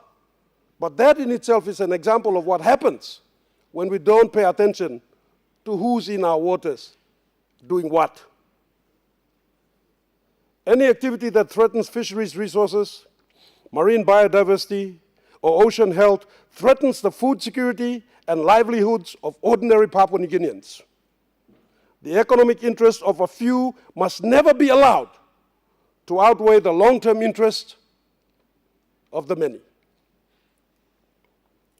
Mr. Speaker, Papua New Guinea has already learned difficult, costly lessons regarding deep-sea mining. The Solwara 1 project, failed project, was promoted as a revolutionary development opportunity that would place Papua New Guinea at the forefront of a new industry. Instead, it ended in financial collapse, uncertainty, controversy, and significant losses to the tune of more than 300 million kina. Taxpayers' money. The experience demonstrated the dangers of moving ahead with emerging extractive industries before adequate scientific understanding, environmental safeguards, and financial protections that are firmly established. We should not repeat mistakes that have already cost our nation dearly. Mr. Speaker, international environment law recognizes what is known as the precautionary principle. The principles state that where there is a risk of serious or irreversible environmental damage, the absence of complete scientific certainty should not be used as a justification for proceeding with potentially harmful activities. There are a few situations where this principle is more relevant than deep-sea mining. The burden of proof must rest upon those advocating extraction, not upon those seeking protection. Mr. Speaker, conservation requires enforcement. Who are moving around in our waters? What are they doing? The Pacific, including Papua New Guinea, has become a hub, a haven for transnational criminal organizations, operating almost at will and whim, doing as they please, moving in and out of our waters, plundering our oceans, wreaking havoc. Conservation without enforcement, Mr. Speaker, is merely an aspiration. Papua New Guinea possesses one of the largest maritime jurisdictions in the Pacific region. Yet we continue to face significant challenges in monitoring and protecting our waters. Mr. Speaker, I can tell you, for instance, that my review of the surveillance system used by our fisheries authority indicates that that is an outdated piece of technology. It is at best the same technology as flight tracker. It can pick up ships known as black ships, dark ships, sorry. Ships that have transponders, that have turned off their transponders, but it cannot pick up those ships that are operating in our waters without transponders. Large vessels that are operating just outside our EEZ, fast boats that enter into our waters for our lucrative maritime resources, especially our tuna, where the world's breeding grounds of tuna are found in Papua New Guinea, plunder hundreds of millions of dollars worth of our maritime resources, extract them and take them away without us even having an idea that this was happening.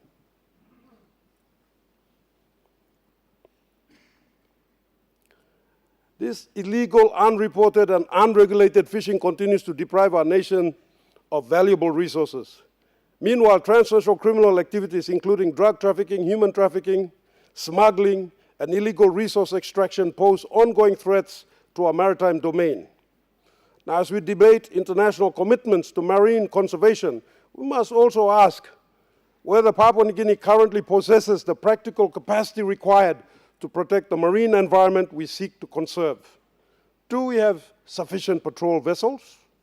Do we have adequate aerial surveillance? Do we possess the satellite monitoring systems required to effectively monitor our maritime boundaries? Do our agencies have the legislative powers, resources, personnel, and equipment necessary to enforce our laws? These questions are fundamental.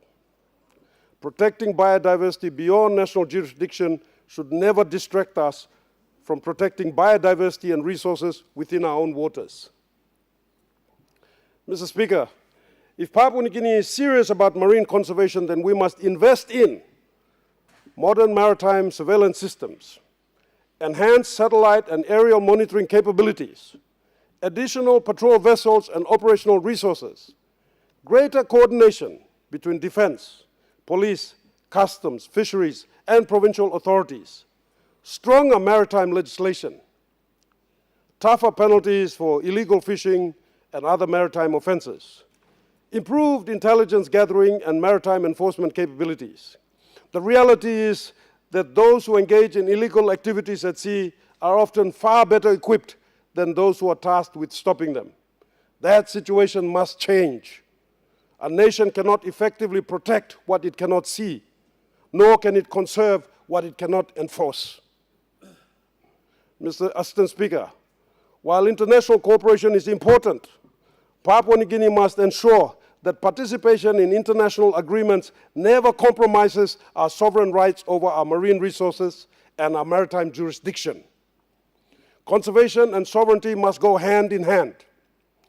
Papua New Guinea must retain full authority to determine how our resources within areas under our jurisdiction are managed, protected, and utilized. We must never find ourselves in a position where foreign entities possess greater knowledge of, access to, or influence over our marine resources than Papua New Guineans themselves.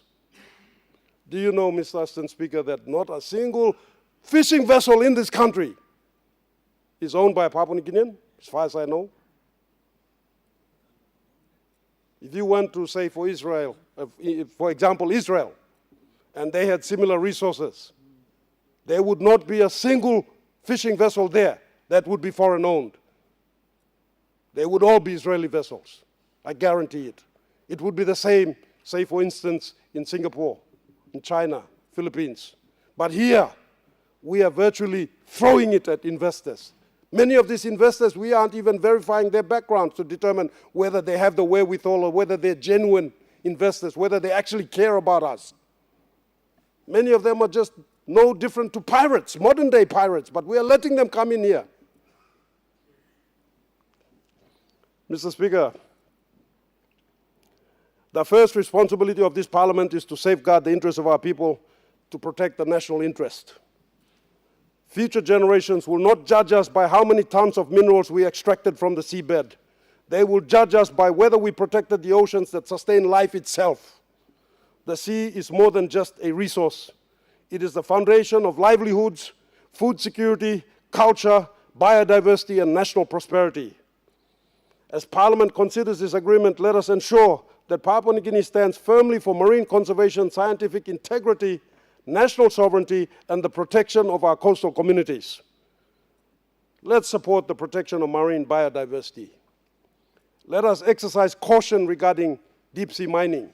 Let us say, let's stop it, let's not allow this until such time as we have the data, the information, when the scientists agree that it can be done, that its impact will not be so significant on our people.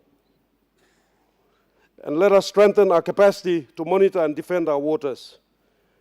Let us ensure that conservation is matched by the laws, institutions, technology, and enforcement capability necessary to make that conservation meaningful. For conservation without enforcement is merely a promise.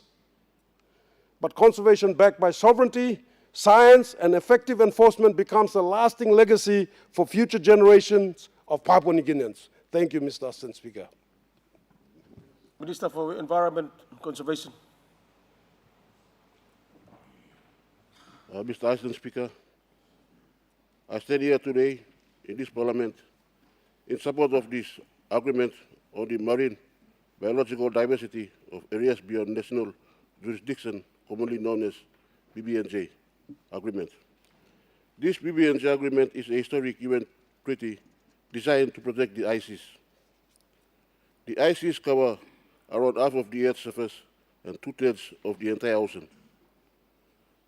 They are parts of the ocean beyond national areas of influence and national laws, places that belong to everyone or no one. Until now, there were no universal environmental rules for protecting these ICs. Mr. Assistant Speaker, the ICs are also international waters located beyond the 200 nautical miles limit of any nation's exclusive economic zone. Closest to Papua New Guinea's EEZ, these pockets of international waters are highly regulated, primarily because of the crucial migratory corridors and habitats of the world's most valuable tuna stocks. This treaty is important to PNG because we share maritime borders with Indonesia, Palau, Federated State of Micronesia, and the Solomon Islands, who also have access to the same marine resources, especially valuable tuna stocks. The most prominent ICS zone in our vicinity is the ICS Pocket 1. It is a triangular area of international waters completely surrounded by the EEZs of Indonesia, Federated State of Micronesia, Palau, and Papua New Guinea. Because of the tuna stock, and further east we have the eastern ICS pockets bordering the Solomon Islands, Vanuatu, and Fiji. Mr. Assistant Speaker, these marine ecosystems have historically lacked robust, centralized environmental protection. The BBNJ agreement will close this critical governance gap and is widely considered essential for the international community to meet its goals of protecting at least 30% of the world's oceans by 2030, as required by the Kunming-Montreal Global Biodiversity Framework under the Convention on Biological Diversity. Last month, PNG hosted the inaugural Melanesian Ocean Summit here in Port Moresby. This summit brought marine scientists, economists, financiers, philanthropists to discuss marine protection and how we can all work together to achieve the 30 by 30 in 2030, and also sustainably develop our oceans together. This BBNJ agreement will provide a platform for Melanesian countries and other adjacent countries to collectively have centralized environmental protection framework that we can all use and share resources and benefit directly from the 4 objectives of the treaty. The BBNJ treaty complements the National Protected Areas Policy and the National Oceans Policy, including the oceans and marine-related sectoral policies and framework, as well as the Pacific Regional 2050 strategy for the Blue Pacific continent. Following 2 decades of negotiations, the agreement finally entered into force on January 17, 2026. It is established as the first global legally binding framework to conserve marine life across nearly 2/3 of the world's ocean. It marks a huge victory for marine conservation globally. This agreement is key to providing greater protection for the ICs. Mr. Assistant Speaker, The new BBNJ agreement lays down, for the first time, general nature conservation and environmental protection regulation under the UN Convention on the Law of the Seas, or UNCLOS, until now. UNCLOS primarily regulated human economic activities on the ICs, such as shipping, research, etc. This BBNJ agreement sets out Rule 4, the establishment of marine protected areas with effective conservation measures, mandatory environmental impact assessment of human activities that have a significant impact on the IC's marine environment, handling samples of marine animals and plants on the ICs, and fair and equitable sharing of benefits arising from utilization. Support for the conservation and sustainable use of biodiversity for poorer countries in the Global South by means of capacity building and technology transfer.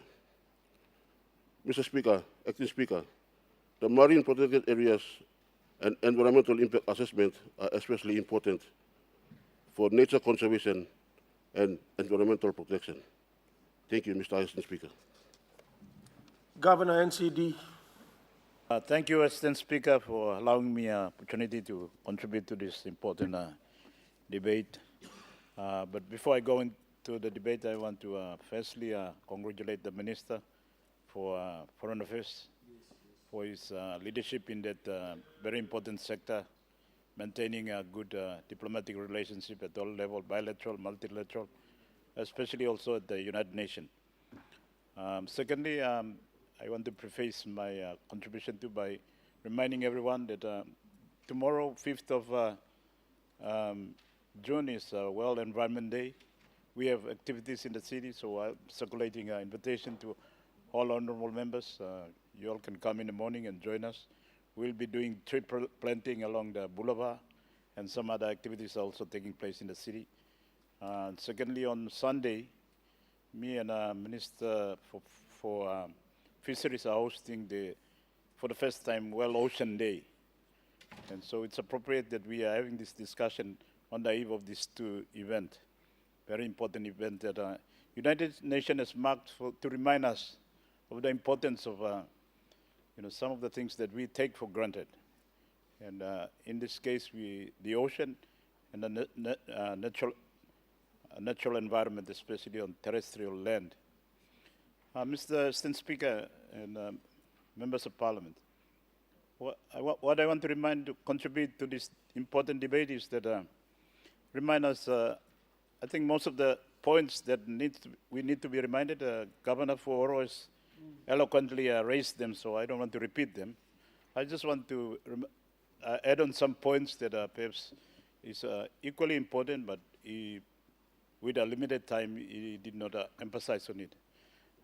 And so in this case, firstly, I want to emphasize the importance of our two economies, the traditional economy and the cash economy or capitalist economy or whatever economy that we have taken our people into. Our people, we keep on reminding everybody that 80% of our people live in rural areas, both on the land and in the ocean, on atolls, island provinces, on the coast. And they rely largely on traditional economy, subsistence economy. And the core of that subsistence economy is the natural environment.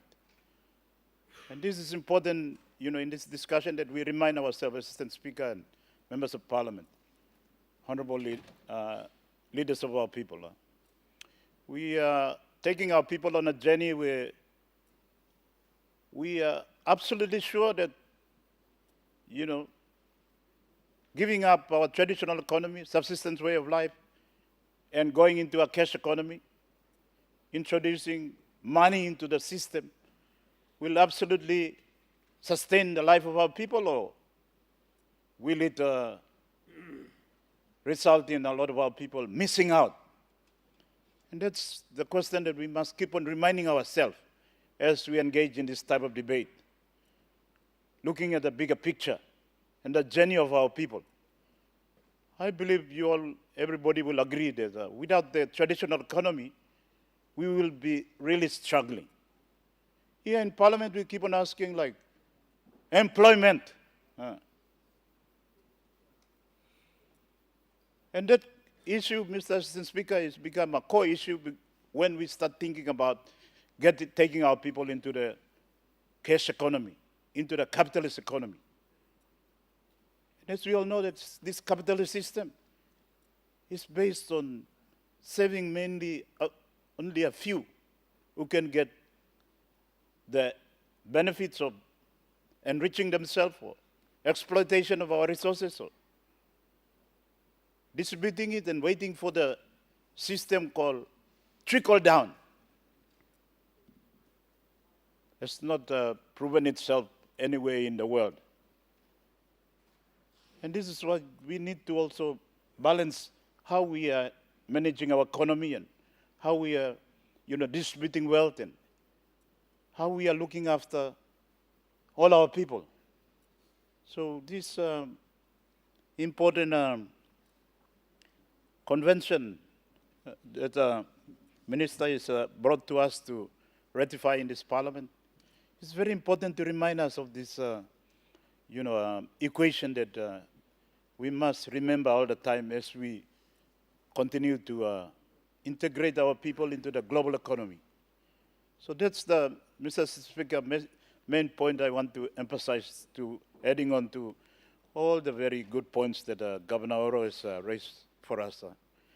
Let us make sure that these two economy, the traditional economy, subsistence economy, whatever we want to call it, and the cash economy, they both survive and they are able to sustain our people.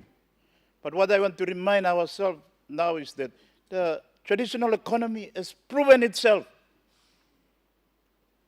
It's been there since time immemorial. It's been able to sustain all our ancestors, thousands of generations.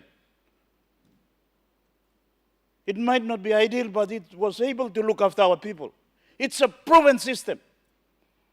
Now we are trying to introduce all this cash economy, integrate into the global economy, global system coming on, global ideas, foreign ideas too, different type of values too. And we seem to be trying to erase our culture and our tradition and our system. We must be careful. I want to caution all of us. Here in the city, you all can see it for yourself. It's shockingly clear. Look at all our people here, our indigenous people. We brought this city, and the city has served our people and our country. But look at the price that our people are paying. They've lost everything. They cannot garden or farm or go hunting or go fishing. You don't need to go far. And how are we going to, provide or give a better quality of life to our people in this type of situation here in urban areas like Port Moresby, and maybe in Ley too, and Mount Again and Goroka? So as we integrate our country into the global economy, we must have this caution. And we must never erase our traditional system and belief in economy that is wet. We can't integrate all our people into the cash economy for sure, Mr. Assistant Speaker. You know what work in Olgeda line. Business too, you may not sabe. But gardening and fishing and making canoes and, looking after pigs and poultry and passing to Munablo. It has worked and it will continue to work. So one reminder me like Gimlo Yumilo today. Another point, just to add on to what Governor Oros mentioned, I want to remind all of us too that the ocean, we seek to ratify this agreement now. It's very important for coastal people, very important for our country too, very important globally too. If you may not sabe, Mr. Assistant Speaker, 50 to 80% of the oxygen here is developed from the ocean. You may promote him DY stuff. All the rainforest, yes, we can give credit, but we must never ignore the fact that 50 to 80% of the oxygen that is produced to look after life comes from the sea. You got algae, bacteria established solwaraya. It produces oxygen. And that's why there is all the more reason why we have to take all the action that we need to take together with the global community to protect the ocean, protect the sea. And the sea and the ocean is under threat. Temperature will rise, Mr. Speaker. Coral bleaching is happening. Overfishing too is taking place. Minister Blong, Environment and talked about 25% of the tuna stock in the world is here found in our sea and ocean. Mr. Speaker, me, I'm originally from that area, from the middle of the Bismarck Sea. You too, Ablo Yulong, Bogia too, you sabe. In time past, during a month of March or April, and tuna season here, you go out, that's all, you can catch about 100 or 200 in 1 hour. Now you go and try to do it again. Minister of Fisheries, you must talk him online, you go check him this time. You may go promote him, our seas and ocean as a, an area in which we have high stock of tuna, but it's depleting very fast. It is depleting. And so commercial fishing too is threatening life of coastal people, atolls people, ocean people. We must think about that too. Coral bleaching too, Mr. Assistant Speaker. The reef, you may start this coral sea triangle. And I mean, so not coral sea, but coral reefs. Now, the reefs too is equally important for us to protect.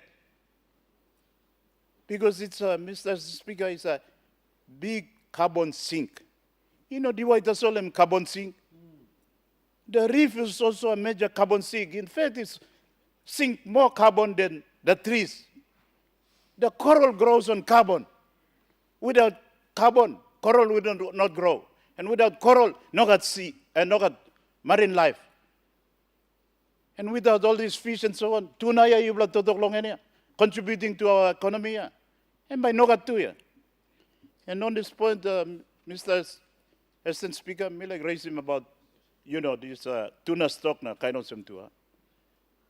Prime Minister and Minister of Fisheries, why you me talk now about royalty na equity na blow all oil and gas na resource and they deserve it.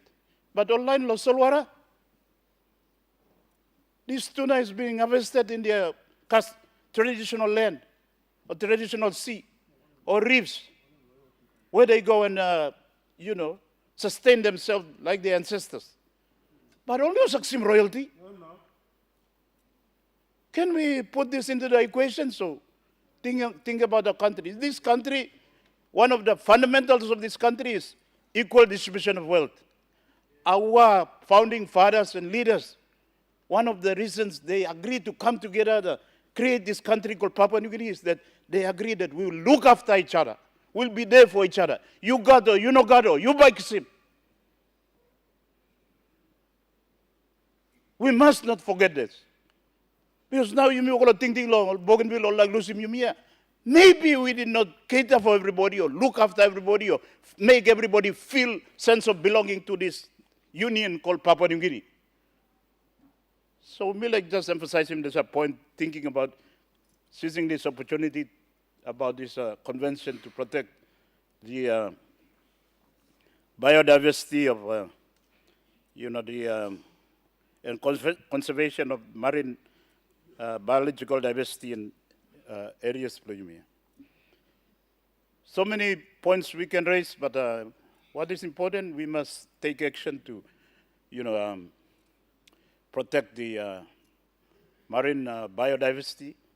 And I want to commend the Minister for Fisheries for hosting that Melanesian Ocean Leaders Forum. It's the first time to have such a forum, and it is a great success. Great success. It is well attended. Prime Minister, commendation to you too. You reach out to your colleagues, not just in Melanesia, but to Polynesia, and even President of Timor-Leste to come.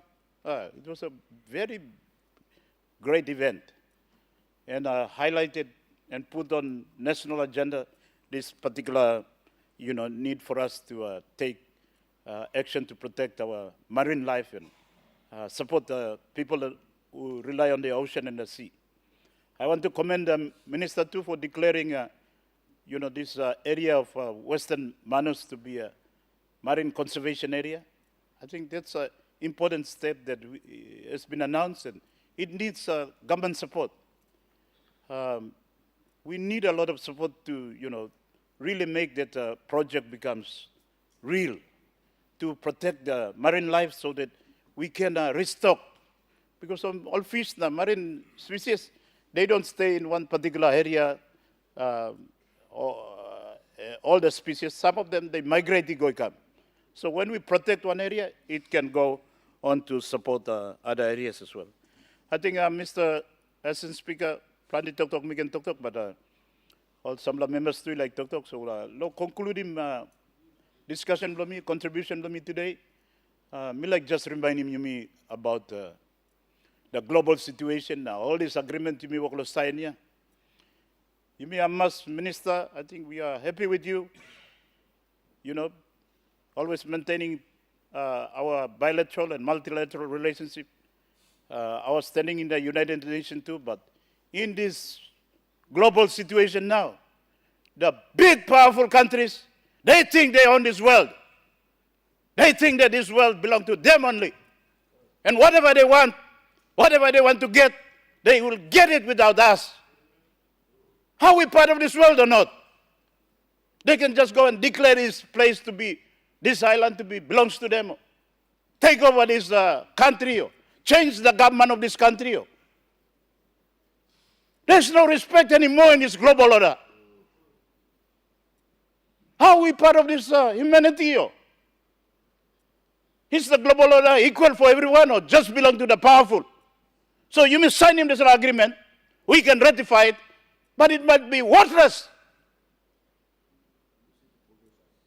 Whatever they want, they will come here and take over. Take over our resources, take over our sea, change the political leadership.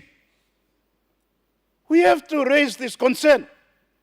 And we are quiet, too quiet. We are not raising our voice adequately to raise this concern. We are not a big power. We don't have big military might. We are no match for these big, powerful economies, using their military might and economic power to dominate, suppress, and dictate. So what's the use of this agreement that we are going to sign? We must seriously think about this and push for a world order that is mutual, that we have a stake in it, that the leader of government business talk, we have to be in the table. But this table now is dictated by the mighty and the powerful. So where are we in this equation? You mean sign him, nothing. United Nations now is like a piece of paper, nothing. Nobody respects it. So when you kind of global order now, you may walk go along in now. You may thinking, you may yet look out in what we can. You may enter into kind of agreement to get caught up in this geopolitics, go come.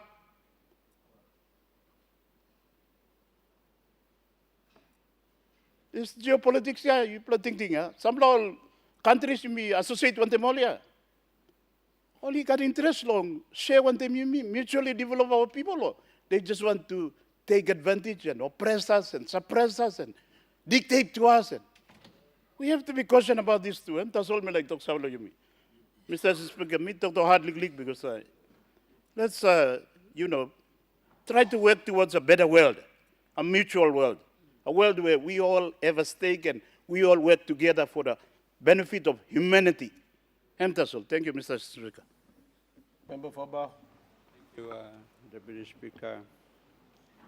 I want to contribute to this important debate and commend the Minister for Foreign Affairs for asking the Honorable Parliament to ratify this UN BBNJ matter.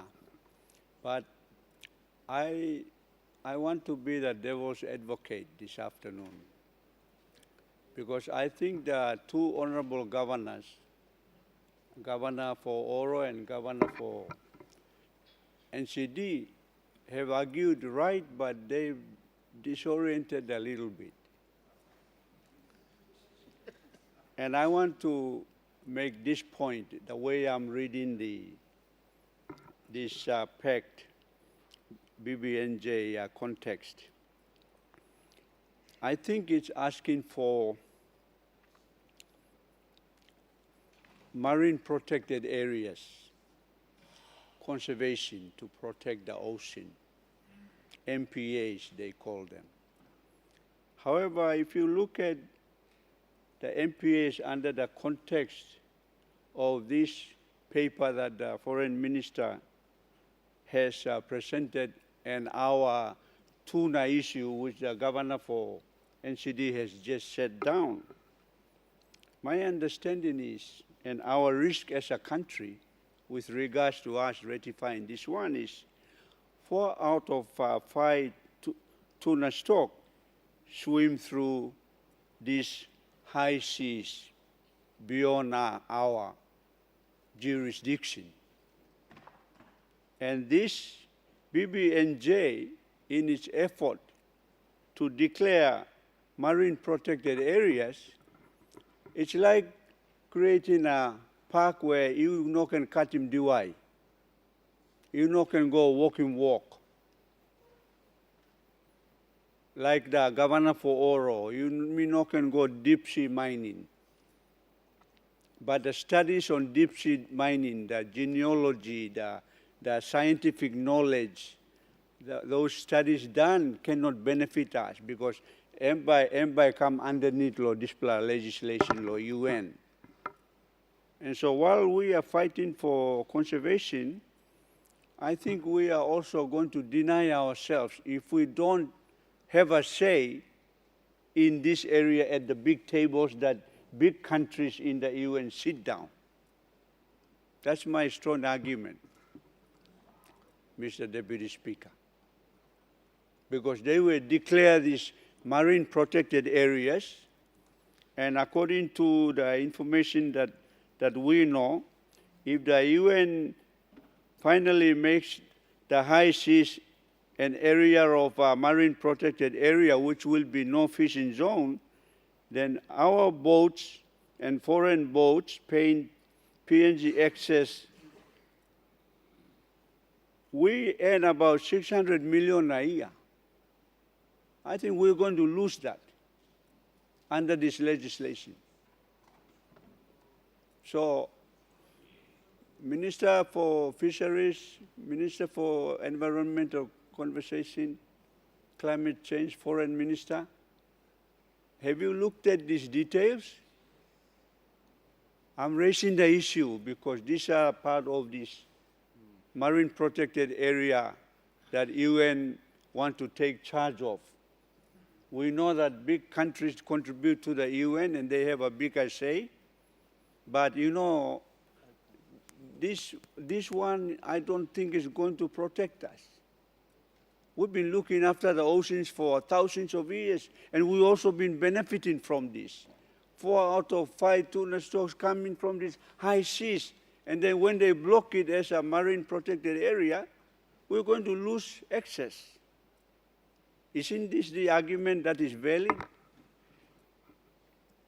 Are we rushing too fast? That's a question I want to pose. Have we got our experts to look at this? And you're asking the Parliament to ratify this? Be careful. Second point, and I'll sit down. I think this issue of capacity, if we ratify this international law, I call it, the UN will expect us to do monitoring. That means we need ships, we need laboratories, we need scientists to comply with the requirements. And so before we ratify, the UN must help us build this capacity in the country. Science laboratories must be built. We must have environmental experts.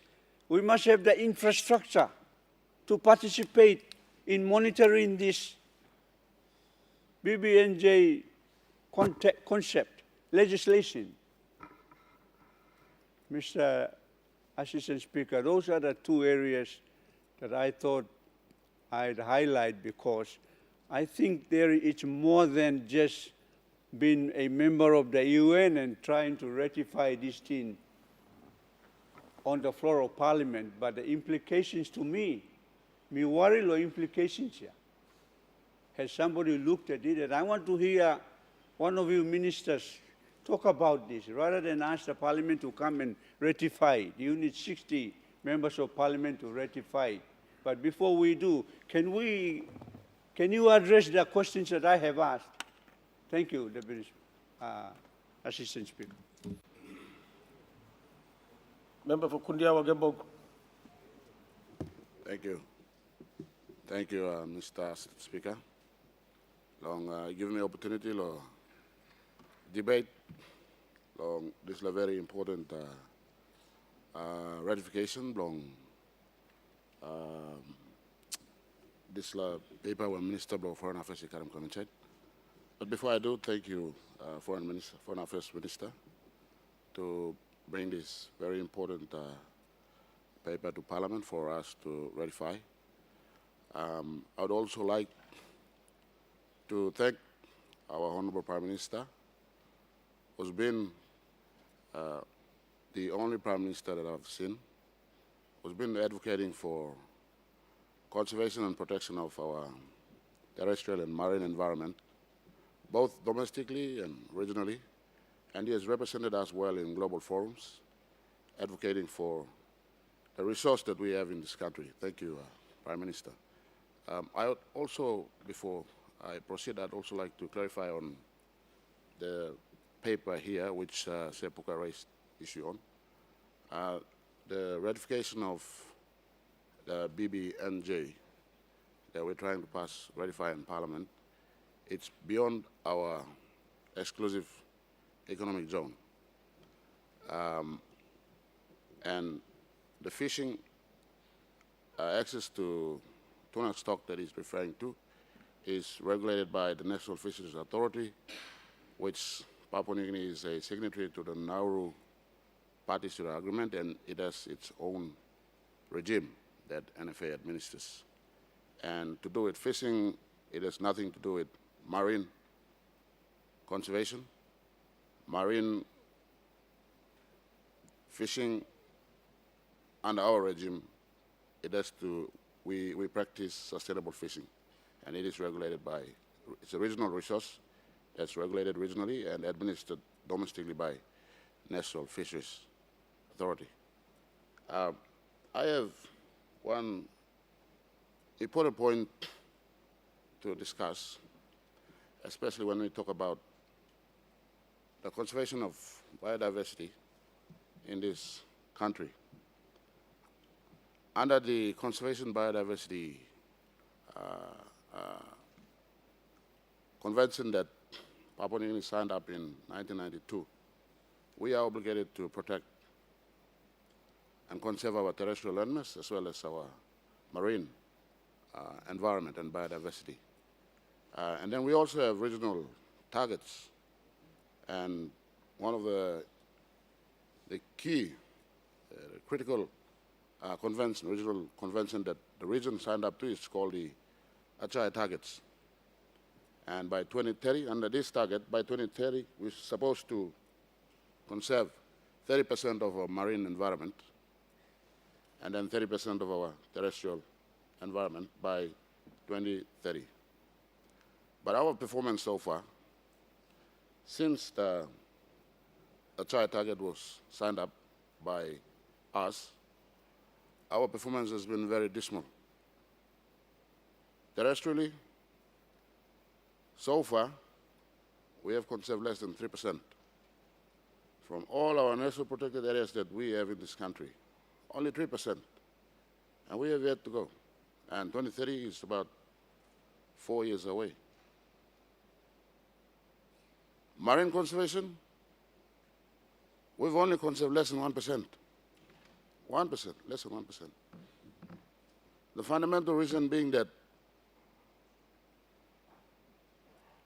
annually when we appropriate national budgets for conservation, we don't. We only give 5 million, 6 million to the Conservation Protection Authority. What do they do with this? We have landowners out there who are going out there, bringing loggers. We also want mining to happen in our country. And then now we are advancing into deep sea mining. And then you just look down at Taroma. Development. All the mangroves are cut down. And you know why mangroves are very important? They are the breeding ground for tuna stock. And PNG is the last frontier. Last frontier of being home to the breeding ground for tuna globally. You see the Papuan coastline, which stretches about 17,000 square kilometers, and has more than 46 different species of mangrove. Susuplo mangrove all tunas are drink. So that's why when they want to breed, they come and breed here. That's why we have Tuna Bay. But we are not making efforts locally to preserve our marine environment, which exposes our coastal livelihood. You know, coastal fishing is about more than $1 billion kina industry. More than $1 billion kina industry. And how can we preserve that? Like Governor Juffa has been saying, we need to promote coastal ecotourism, you know, conservation of those mangroves, because life in the marine environment depends on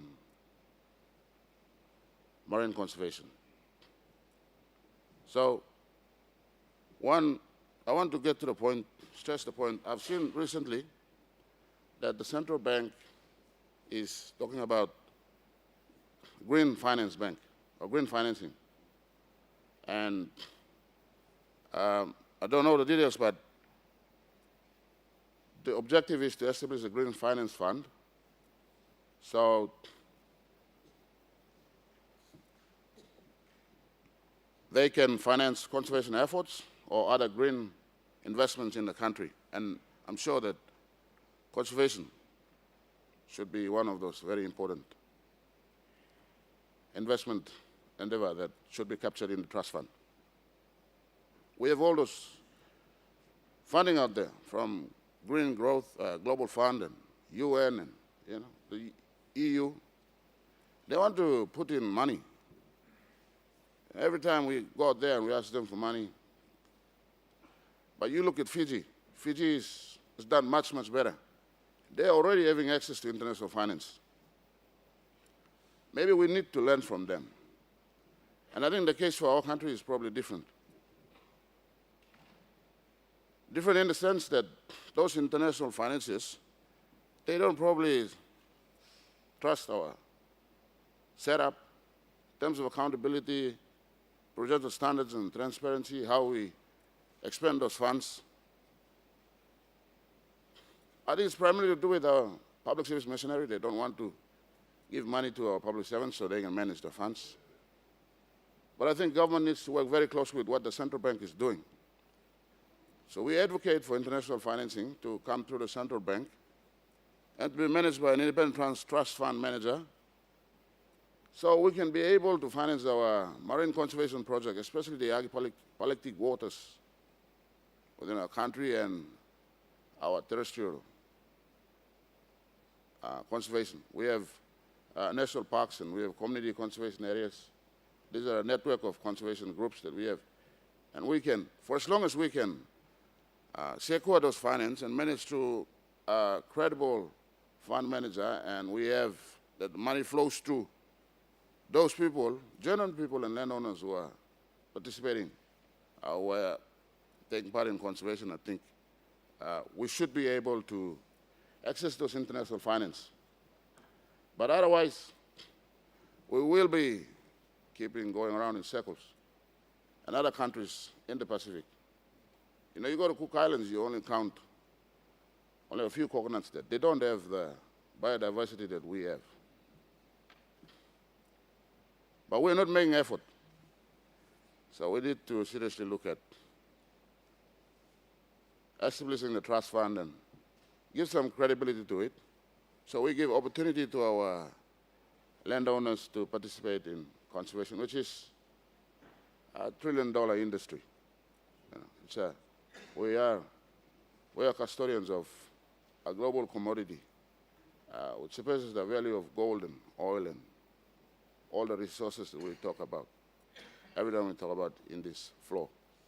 But that's one important point that I'd like to stress that we should think about. Our Minister for Environment and Foreign Affairs Minister, our good Prime Minister, let's try to talk to the Central Bank, what they're doing. We should put some safeguards around the trust fund that they try to establish. And we go out there, go to the international financiers, bring those international finance through the Central Bank to be managed by independent trust fund.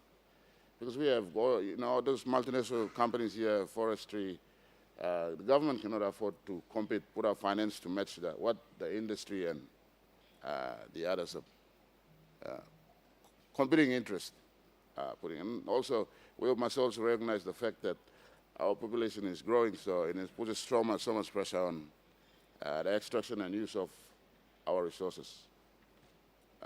That's one point I'd like to stress. The other point I want to make is that, you know, we passed many conventions and laws on the floor, but it's about how we go about domesticating those regional and international conventions and implementing it in the country. We must try to meet the objectives of the convention and you know, whatever we signed up to, but at the same time, we must also promote opportunities for businesses, promote development aspirations in our country. One of the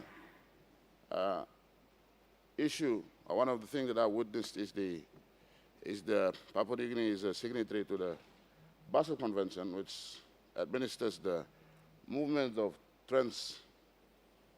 boundary movement of waste across out our EEZ into international waters and to other countries. We have, which is good for the environment, but one of the issues we have is when SIPA is administering it, we only have one exporter in this country. Why? Why are we having one exporter? Why is one exporter called Achiko being the sole exporter of waste oil in this country to Singapore and other countries? We have more than 12 exporters in the country who are SMEs, who are able to meet environmental safeguards, who are permitted. Yeah? So while signing up to those conventions, we are also stifling growth and promoting opportunities for our locals. And that's also something that we must be cognizant of when we administer those conventions and laws through our agencies. We also have refineries in country who can refine waste oil. But we have restrictions that any waste producer must only keep on site 100,000 liters at any one point in time. And then you've got to export it through that one exporter. There's no fairness. We're not promoting opportunities for our locals. So it's just my appeal that when we administer such international conventions and domesticating it and implementing it locally, While achieving the objectives of those conventions, we must also not stifle growth and create opportunities for our locals. Thank you, Mr. Deputy Speaker. Member for Kirewin, good enough? Thank you, Mr. Speaker. Me too, me like participate in this debate on the BBNJ agreement. Mr. Speaker, the BBNJ agreement, some problem come coastal areas, and we see that it is very important that PNG rectifies this agreement for the sake of our country. And I will try my best not to repeat the eloquent speech debate by the Governor for Oro and the debate by the Governor of NCD. But Mr. Speaker, the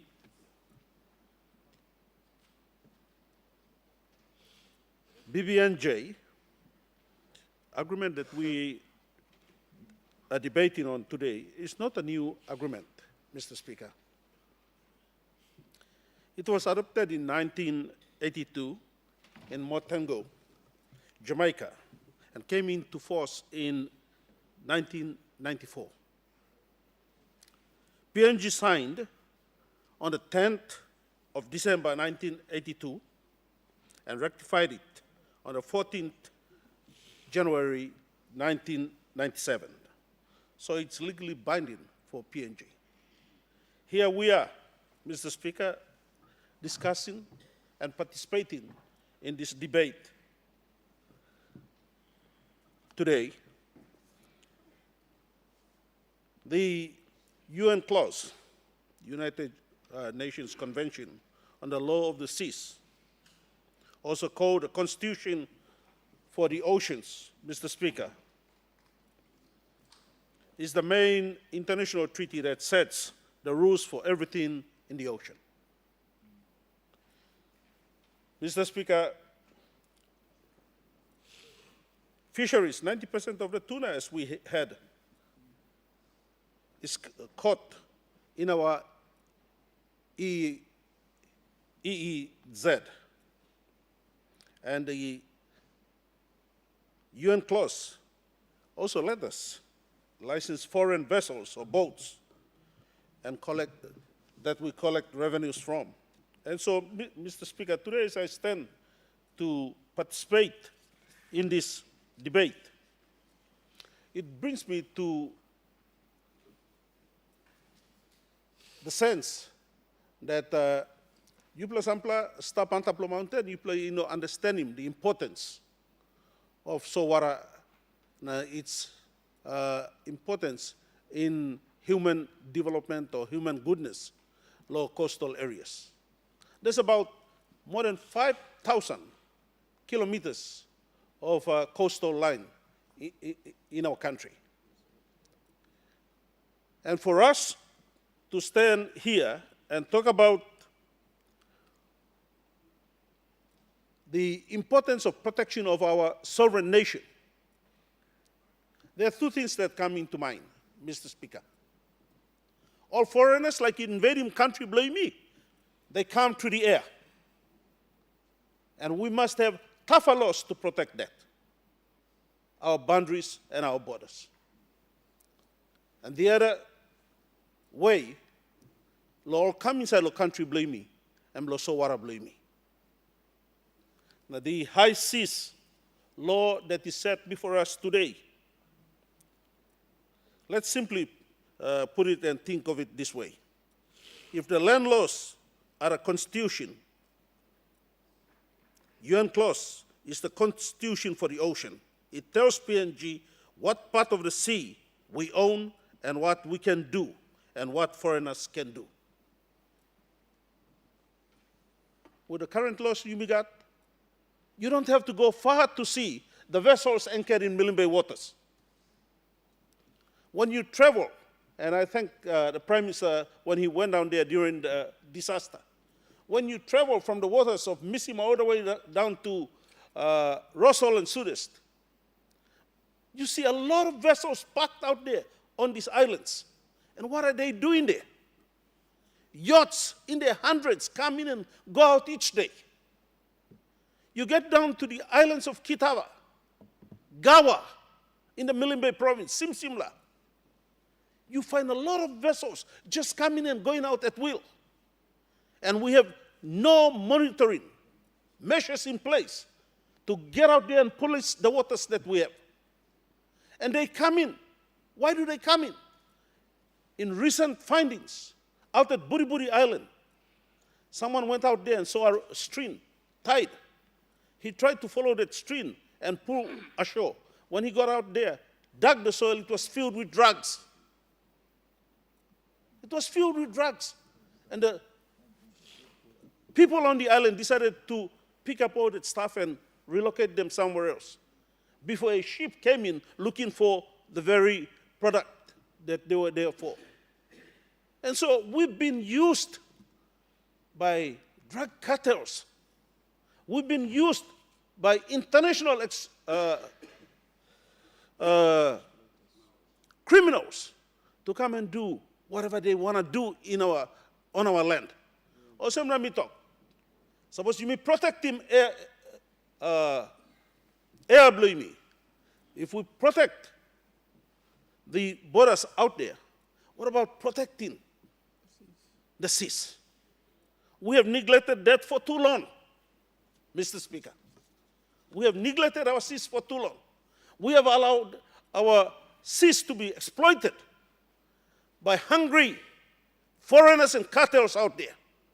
Today, when you get to the islands of the Kiriwinas, to the islands of Woodlarks, you find big clam shells about 1 meter wide, all empty. People come down with their vessels, dig up whatever they want, and they leave. Mr. Speaker, it gives us the greatest opportunity today to support this bill, and I thank the Minister for bringing this bill forward for us to debate. You get down to the islands. Some of you just go down to Ella Beach and come. But when you get to the outer islands, the smaller islands, littering on the islands is unbelievable. Plastics have dominated corals and shells on our beach fronts. Products that cannot disappear overnight are appearing everywhere on the islands. Marine lives are affected. Strings are thrown. Nets are thrown, disposed by fishing vessels, international fishing vessels, that are suffocating our marine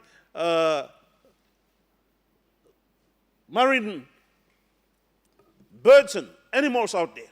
When you look at the turtles. And so, Mr. Speaker, today, as I stand, as a member and a leader from a coastal province, a maritime province, and a district, Mr. Speaker, I see the importance of this bill. And like I said, Mr. Speaker, it is not something new to this country. We must support this bill. Mr. Speaker, our oceans have been used as dumping grounds for too long. Our oceans have been used as dumping grounds for too long. And we must stop the dumping of materials by international vessels that coming into our waters. Plenty of time, people travel by dinghy, by boats, and as we are crossing from island to island, we see these bags floating out at sea. Na people something stuff inside. People go up him and pull up one time waste from vessels coming in, overseas vessels coming into our waters. And so, Mr. Speaker, it is important that we participate in this law, the High Seas law, because it will bring benefit to our coastal areas. Mr. Speaker, and I something like Dr. Clem, erosion. Erosion. A lot of these vessels, they just run through our waters, Osam Jomat Passage. They run through. They create a lot of sand erosion, soil erosion, and nobody takes stock of what's happening. We must make certain that those vessels that are used in our waters must pay for the usage of our waters. They cannot just come by, run through, make millions of dollars, and they don't care about the small people out there on the islands who rely on the reefs, who rely on the seas for their daily upkeeps. Mr. Speaker, I do agree totally with the Governor for NCD. Plenty time, all big nations, all using me, for their own benefit. It's about time we speak up and speak out and tell them that you like using resource blah, you like using country blah, you like using waters blah, you must pay for it. Because the AI generation have already arrived. But you get down to the coastal areas, you get down to the remote areas, people do not know anything about AI. They don't even care. What they care about is how do they survive every day. And so, Mr. Speaker, Tete Milek Sanap na supporting this bill. I support it for one reason. And that is, my people depend on the oceans for their survival. Now, suppose you mean not protecting oceans, blame me. Or people blame me by some time too. I do hear some good debates today. Na Governor NCD's worklo tok lo tuna royalties for Mipla or people below coastal areas, like the logging royalties. Time you cut him log, all people kiss him royalties too. Time you rouse him tuna too, all people must kiss him royalties as well. Because the breeding grounds are where we live. Just yesterday, the member for Karukuhiri put a petition here, or Hiri Koyari, and put one petition here, blow people blame. You use him ground blow, or must kiss him pay, or must kiss him loyalty blow. And I do support my brother from Papua, leader blow Papua, lo call blame, lo people blame. Mr. Speaker, likewise, the waters of Milne Bay, the waters of Kiriu are good enough, the waters of Misima, Samarai Murua, the waters of Alatau, all the way down to Manus, are used by the very vessels that leave the wharf that the member for Karuku, Hiri Koyari, was talking about yesterday. Or kissing royalty, blow LNG come, lo area blow, now likewise, all resource owners. But the same vessels, Mr. Speaker, that carry the LNG and the oil run through the waters of Milne Bay province as well. Suppose when something happened, I spill him oil or spill him LNG. Na barabim wara blumpla. Blumpla kisim money way. Lo supporting people blumpla. You get the royalties for the pipeline coming through. Mipla too, I think, must benefit with the royalties that run through our waters when they carry the LNG and the oils. That's a big plus something, Mr. Speaker. We must talk awesome. As Papua New Guineans, we must unite as one. We must share the benefits of what we earn in this country equally to everyone, every citizen of this nation. Mr. Speaker, this bill today, me at me sanap, me like support him because me pili mosam, and by protecting high seas blow me, so water blow me, at the same time, it gives us the opportunity to protect him, all island blow me, protect him biodiversity blow me, marine biodiversity blow me, and at the same time, it gives our people the greatest opportunity, knowing that we are protected, that we can go out fishing, and we can come back safely onto land. Mr. Speaker, I take this opportunity to thank the Minister Honorable Justin Techenko for this bill, and I congratulate you. This is not the first time you brought such a paper to this House. Plenty of time you carry more paper come is for the benefit of this nation. I congratulate you. I congratulate the Prime Minister and the government as well for your insight in bringing this paper. You may protect him ground plenty time, forest plenty time. It's about time we protect the soil water as well for the benefit of our coastal and marine people. Thank you, Mr. Speaker. Honorable members, the question be put. Those in favor say aye. Aye. Those against say no. Minister of Foreign Affairs.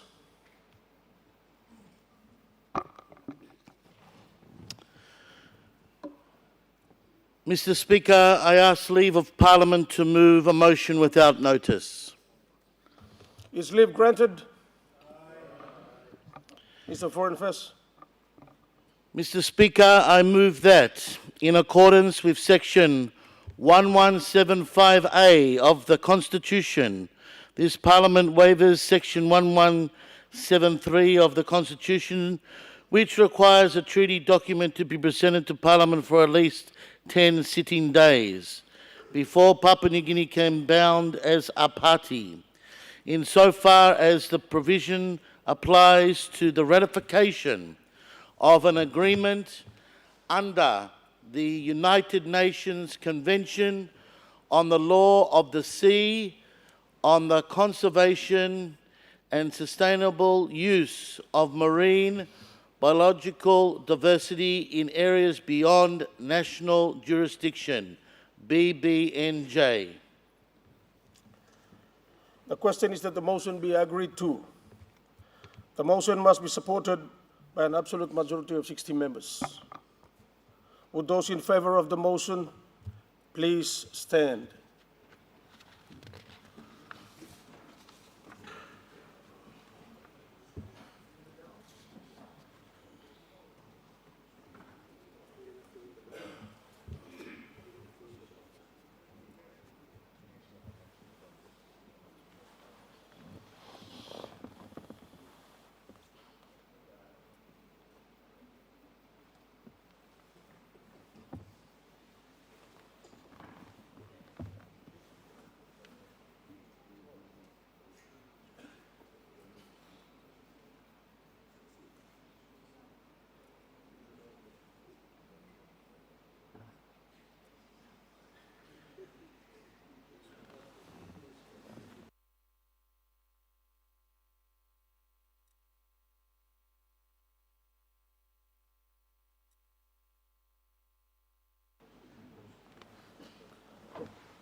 Where is the?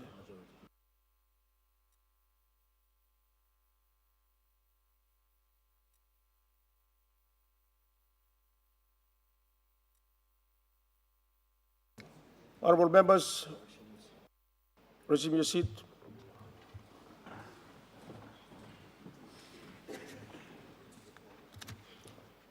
We have absolute majority, so the motion has been carried. Leader of Government Business.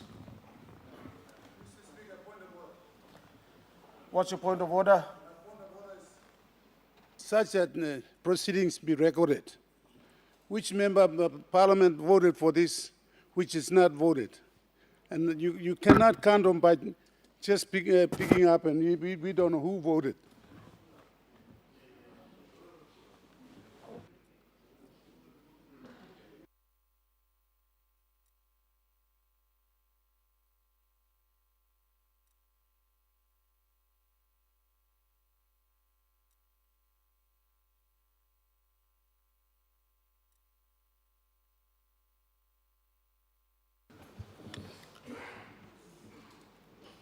Honorable Minister, you may resume your seat.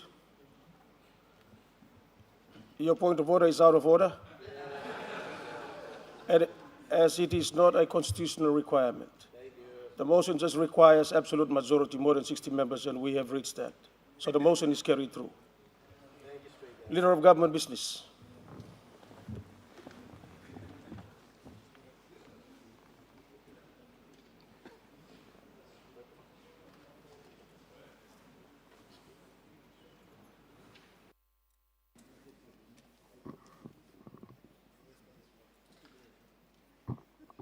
Minister for Works and Highways, papers.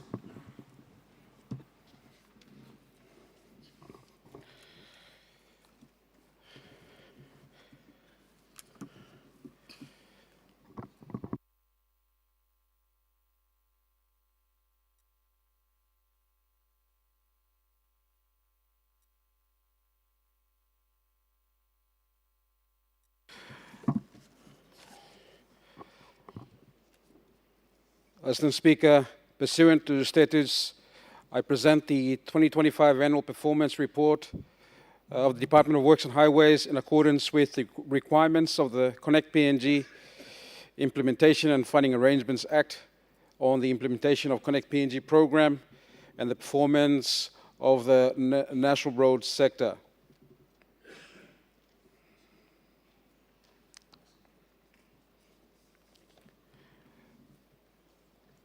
As the Speaker, I ask leave of Parliament to make a statement in connection with the report. Is leave granted? Make your speech.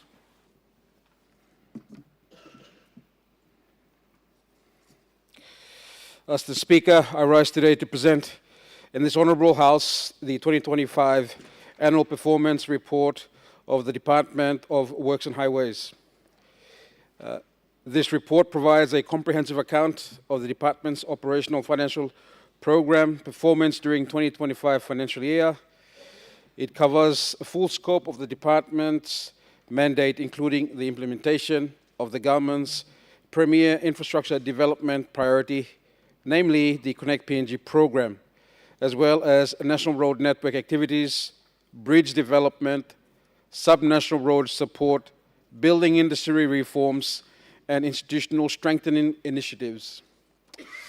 Mr. Speaker, in addition to serving as the Department's annual performance report, this document also fulfills reporting requirements under Section 11(1) of Connect PNG, the Implementation and Funding Arrangements Act of 2021, which requires the Minister to report annually to the Parliament on the funding and implementation status of Connect PNG program, Mr. Speaker. The tabling of this report reflects government's ongoing commitment to transparency, accountability, and the responsible management of public resources. It ensures that this Honourable House is fully informed of the process achieved across national and sub-national road networks, the national performance and funding sources supporting infrastructure delivery, the implementation status of Connect PNG Phase 1, and the challenges encountered and the corrective measures being undertaken to sustain delivery momentum. Mr. Speaker, the 2025 Annual Performance Report demonstrates that the scale and significance of the work undertaken by the Department of Works and Highways in advancing national connectivity, improving road conditions, and strengthening bridge infrastructure and supporting Papua New Guinea broader economic and social development agenda. The achievement outlined in this report reflects the government's continued commitment to building a safe, reliable, and resilient transport network that connects communities, facilitates economic activity, improves access to essential services, and contributes to inclusive national development. Mr. Speaker, the development, maintenance, and preservation of our national roads and bridges network remain fundamental to economic growth and effective service delivery in PNG. Our country's geography is rugged, our communities are widely dispersed, and much of our economic potential in agriculture, mining, petroleum, fisheries, forestry, and tourism is located far from ports, processing centers, and urban markets. Without reliable transport infrastructure, that potential cannot be fully realized. It is within this context that the Department of Works and Highways continues to discharge its mandate plan to construct, rehabilitate, maintain, and regulate the national road network and associated bridge infrastructure while providing policy oversight for the broader land transport and building sectors.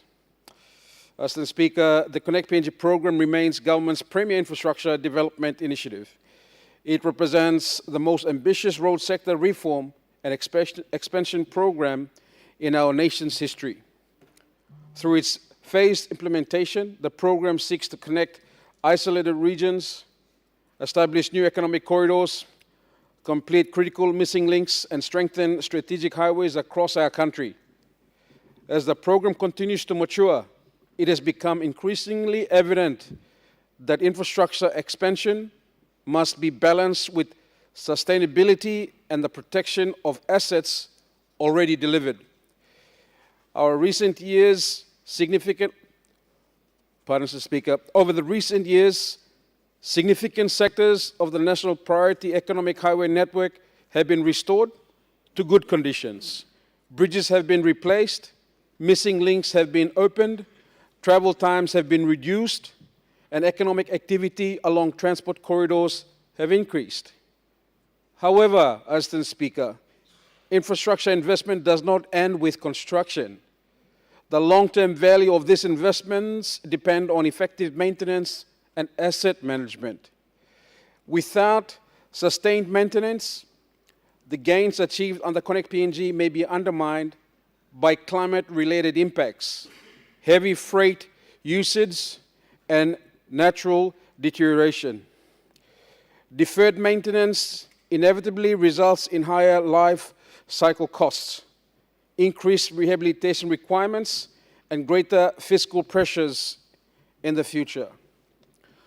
Accordingly, as Speaker, there is now a stronger strategic focus on preserving and maintaining the existing network through enhanced maintenance programs, performance-based contracts, improved asset management systems, and closer coordination with provincial and district road authorities under the Road Management and Fund Act of 2020.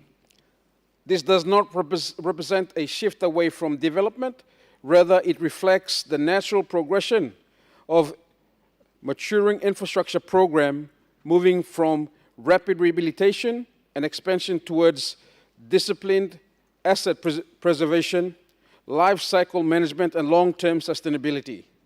Mr. Speaker, the department performance during 2025 reflects two complementary national priorities. First, sustaining the momentum of Connect PNG Phase 1, and second, protecting and preserving the improved national road network through structured maintenance and asset management reforms. Both priorities are equally important, Mr. Speaker. Roads do more than connect places and support economic activity. They are long-term national assets that must be maintained and protected to continue delivering benefits to our people and our economy. The Phase 1 progress of our Connect PNG program. Mr. Speaker, I now turn to the progress of Phase 1 Connect PNG program, which covers the period of 2021 to 2027. The Phase 1 was designed to stabilize, rehabilitate, and upgrade the most critical sections of the National Priority Economic Highway Network, construct key missing link roads, strengthen bridge infrastructure, and improve sub-national connectivity throughout the country. The program targets the rehabilitation and upgrading of approximately 5,677 kilometers of national priority economic highways by 2027. Speaker, at the end of 2025 reporting year, out of the 5,677 kilometers, 4,736 kilometers of national priority economic highways has been improved to good conditions. This represents 82% of the Phase 1 target, and during the 2025 alone, 3,605.41 kilometers were confirmed as meeting improved condition standards.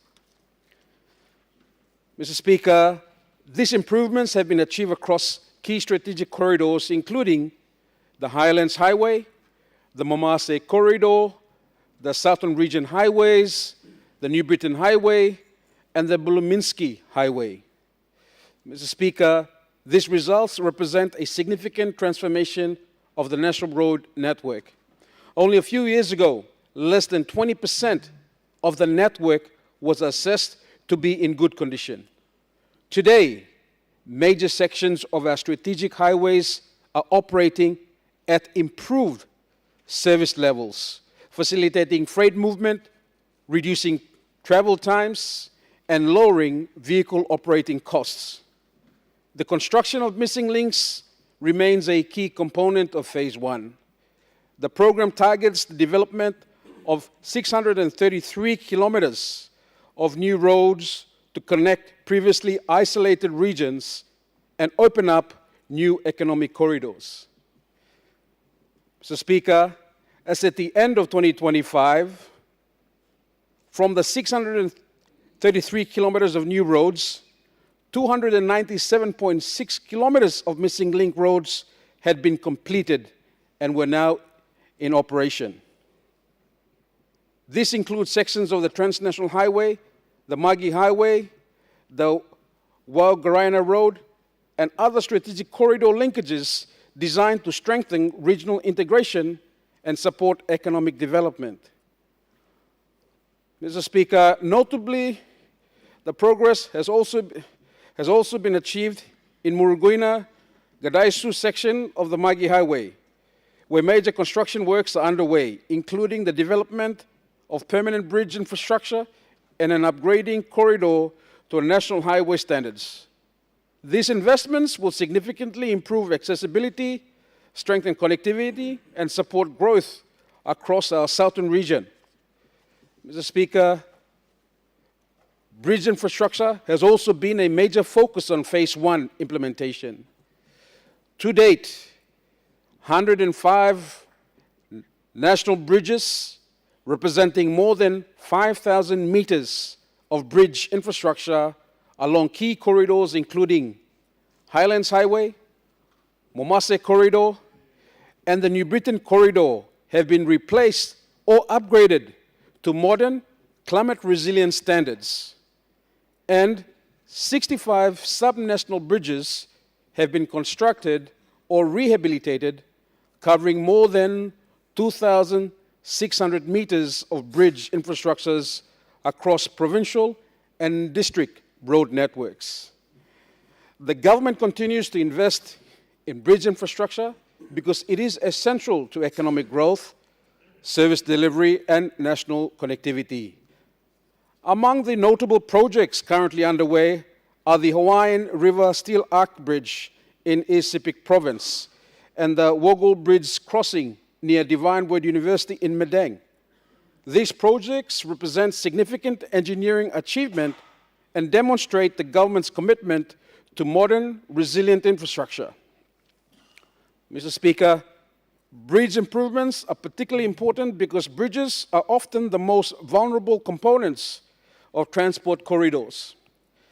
Their replacement and upgrading significantly improve safety, freight efficiency, and resilience during extreme weather events. At a subnational level, more than 5,000 kilometers of provincial and district economic roads have been improved through partnerships with provincial governments and district development authorities under the road management performance agreements.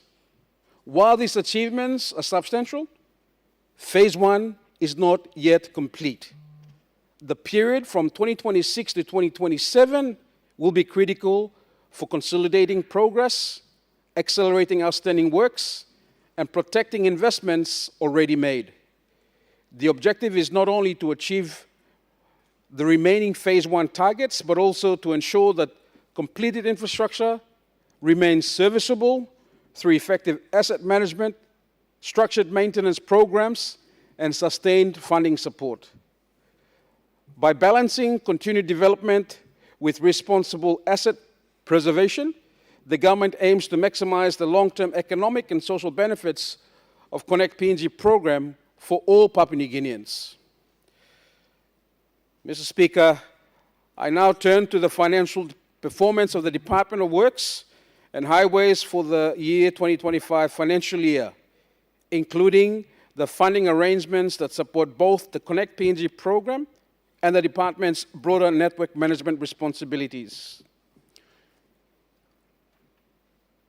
For the reporting year, the department received a total budget of approximately 1.63 billion, comprising of the following: 126 million for recurrent expenditure, including personal emoluments and operational support, and 105.6 billion under the capital investment, which supports road rehabilitation and upgrading, bridge constructions, missing link development, network maintenance, and project preparation activities. The capital allocation represents approximately 5.5% of the total national budget and 14% of the national development budget, reflecting the importance of transport infrastructure within the government's development agenda. Mr. Speaker, beyond the annual budget allocation, the total value of the ongoing road and bridge contracts nationwide stands at approximately 4 billion. The financing composition of these commitments is as follows. Approximately 60% is funded directly through our government. Approximately 30% is financed through concessional loans and grants provided by development partners. And approximately 10% is supported through the Infrastructure Tax Credit Scheme, primarily in partnership with the resource sector. This funding profile demonstrates well development partners and private sector stakeholders play an important supporting role. The primary responsibility for financing national transport infrastructure continues to rest with the government.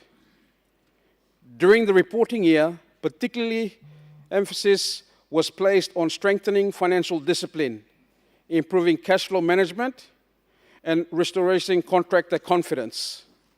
As part of this effort, approximately 148 million in outstanding contractors' areas were settled. A further 100 million has been allocated in the 2026 budget to continue reducing legacy liabilities. The reduction of areas has improved contractor liquidity, reduced financial exposure, and contributed to a greater stability in project delivery across the country. Mr. Speaker, the department's financial performance also reflects an important evolution in sector priorities. While substantial resources continue to support rehabilitation and upgrading of roads under Connect PNG Phase 1, increasing emphasis is now being placed on protecting and sustaining assets already delivered. Accordingly, a growing portion of sector funding is being directed towards long-term performance-based contracts, bridge preservations and strengthening programs, emergency restoration and climate resilient works, and enhanced asset management systems and planning. Mr. Speaker, with more than 4,700 kilometers of national priority economic highways now restored to improved conditions, the focus must increasingly extend beyond construction to the long-term preservations of these investments. Without predictable and sustained maintenance funding, the sustainable investment made over recent years would deteriorate prematurely, resulting in higher reconstruction costs, renewed infrastructure backlogs, and increased fiscal pressure in the future. Mr. Speaker, it must be acknowledged that effectiveness of approved funding remains highly dependent on the timely release of warrants and counterpart funding. Even where Parliament has appropriate funds, delays in cash flow disbursements can affect contractor mobilization, procurement schedules, project sequencing, and overall cost efficiency. To address these challenges, the department has strengthened its cash flow forecasting, lifecycle costing methodologies, and asset management systems to ensure that every kina invested delivers maximum long-term value.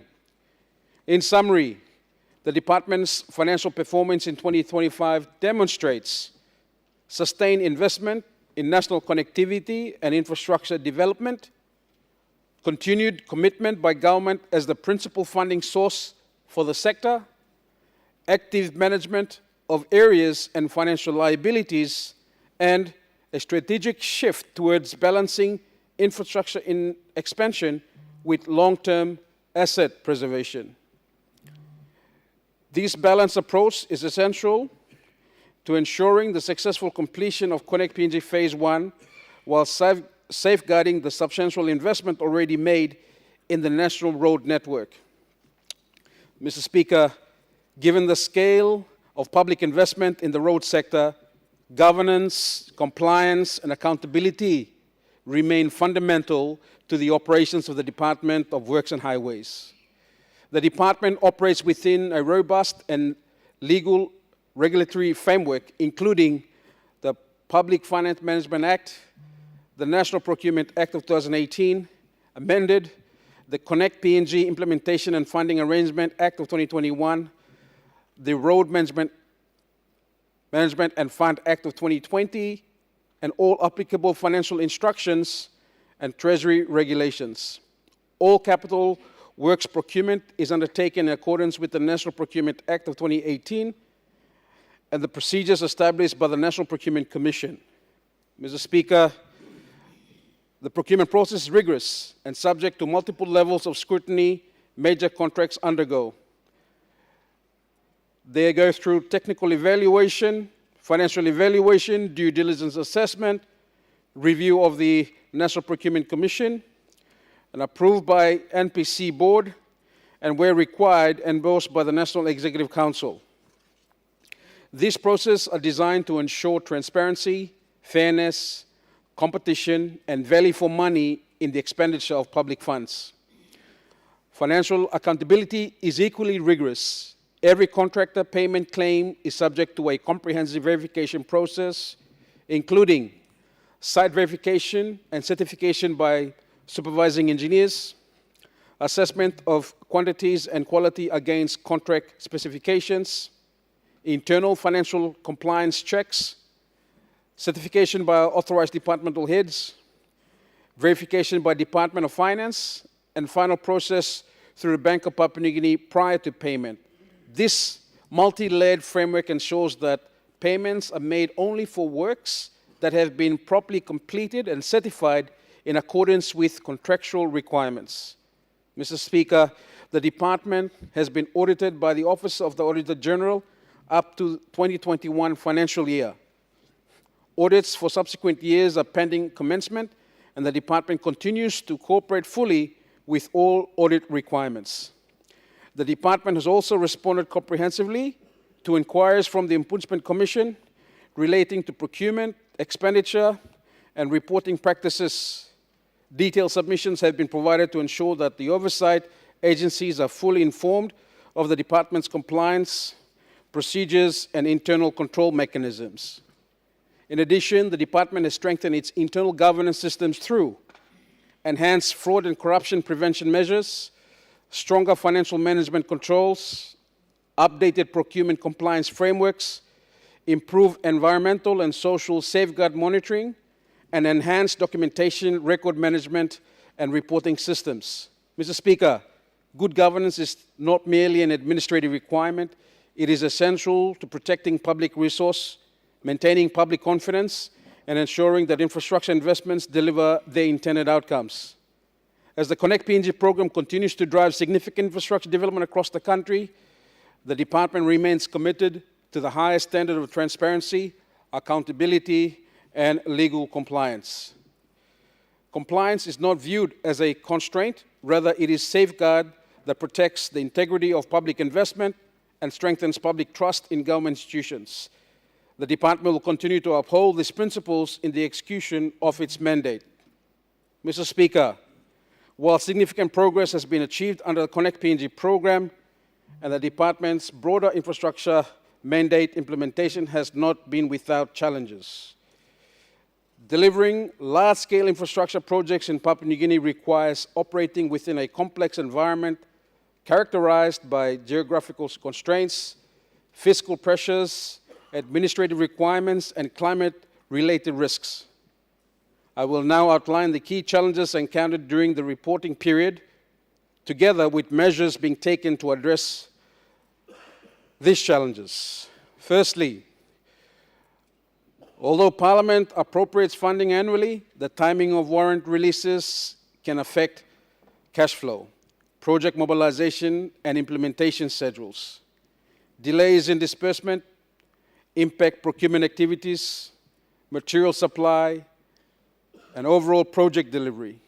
In some instances, they've also contributed to accumulation of payment areas and slowed the progress of our works. To address these challenges, the department has implemented several corrective measures, including strengthened cash flow forecasting aligned with annual work programs, improved coordination between Department of Works, the Department of Treasury, and Department of Finance, prioritization of areas reduction, including the settlement of approximately 148 million during the reporting year, and a more disciplined approach to project sequencing based on predictable funding availability.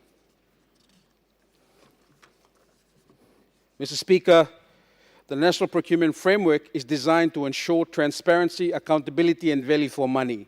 However, the complexity of multi-stage procurement processes can extend tender timelines, particularly for large-scale and externally financed projects. To improve efficiency while maintaining compliance, the department has: 1, strengthened pre-procurement planning and project readiness, including the completion of detailed designs and supporting documentation prior to submission, enhanced technical evaluation capacity within the department, and continued engagement with the National Procurement Commission to streamline documentation and approval processes. These measures are intended to reduce delays while preserving the integrity of the procurement system. Mr. Speaker, PNG road network is highly vulnerable to climate variability, including prolonged rainfall, flooding, landslides, and seismic activity. During the reporting year, several significant weather events required emergency restoration works and additionally requiring more funding support. Climate-related damages not only increase maintenance costs, but also accelerates the deterioration of critical infrastructure assets. In response, the department has strengthened climate-resilient design standards for roads and bridges, expanded bridges replacement programs using modern engineering standards, incorporated river training slope stabilization, and improved drainage systems into rehabilitation projects, and we've increased emphasis on preventative maintenance to reduce long-term vulnerability. These measures are designed to improve network resilience and reduce the long-term cost associated with climate-related damages. Mr. Speaker, in certain project locations, law and order issues and community-related challenges have affected contractor productivity and project implementation schedules. Mr. Speaker, the department continues to work closely with provincial administrators, law enforcement agencies, local leaders, and project stakeholders to strengthen community engagement, improve project awareness, and minimize disruption to construction activities. Mr. Speaker, like many large-scale national programs, Connect PNG Phase 1 has experienced funding pressure over recent years. While progress remains encouraging, sustained funding constraints could affect the ability to deliver the phase targets within the original implementation timeframe. Accordingly, the department has adopted a disciplined prioritization framework focused specifically on completing critical transport corridors, protecting and preserving sections that have already been improved, sequencing new commitments in line with available resources, and avoiding contractual commitments that exceed predictable funding capacity. This approach ensures that available resources are directed towards projects that deliver the greatest economic and social benefits. Mr. Speaker, the Department's strategic response to these challenges is guided by 4 principles: balancing infrastructure expansion with long-term sustainability, protecting more than 4,700 kilometers of highways already improved. This is under phase 1. And 3, accelerating priority works within available physical resources. And the 4th, maintaining strong governance and accountability and financial discipline. These challenges are significant, but they are manageable. They do not represent program failure. Rather, they reflect the scale and complexity of delivering transformational infrastructure across PNG. The Department remains committed to disciplined implementation, prudent financial management, and sustained delivery momentum as it continues to advance the objectives of Connect PNG program. Mr. Speaker, the success of infrastructure investment should not be measured solely by the numbers of kilometers constructed or rehabilitated, but by the economic and social benefit it delivers to our people. The improvements achieved under Connect PNG and the Department's broader road sector initiatives are already generating tangible outcomes across our country, strengthening economic activity, improving access to services, and enhancing the quality of life for many Papua New Guineans. Mr. Speaker, upgraded highways have significantly improved the efficiency of transport networks across major economic corridors. Freight movement between Lae, the Highlands region, the Momasa region, the Southern region, and New Guinea Islands region has become more reliable, predictable, and cost-effective. Improved road conditions have contributed to reduced vehicle cost, reduced vehicle operating cost, Speaker, lower fuel consumptions, reduced maintenance costs for transport operators, and safer and more efficient travel for road users. For farmers, small businesses, and rural communities, these improvements translate directly into better access to markets, lower transport costs, and increased economic opportunities. Mr. Speaker, road connectivity is unlocking productive potential of many previously isolated areas. Improved transport corridors are facilitating the movement of coffee from the Highlands region, cocoa and copra from the coastal provinces, fresh produce from rural districts, and equipment, materials, and freight associated with major resource projects.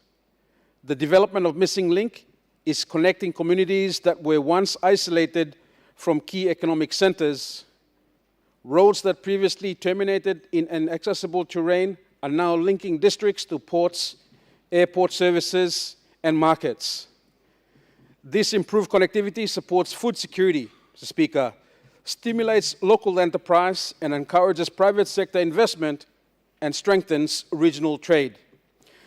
Mr. Speaker, infrastructure development continues to generate employment opportunities and strengthen local industry participation. Road construction, bridge development, and maintenance activity directly employ thousands of Papua New Guineans in engineering, surveying, plant operations, project supervisions, and skilled and unskilled labor.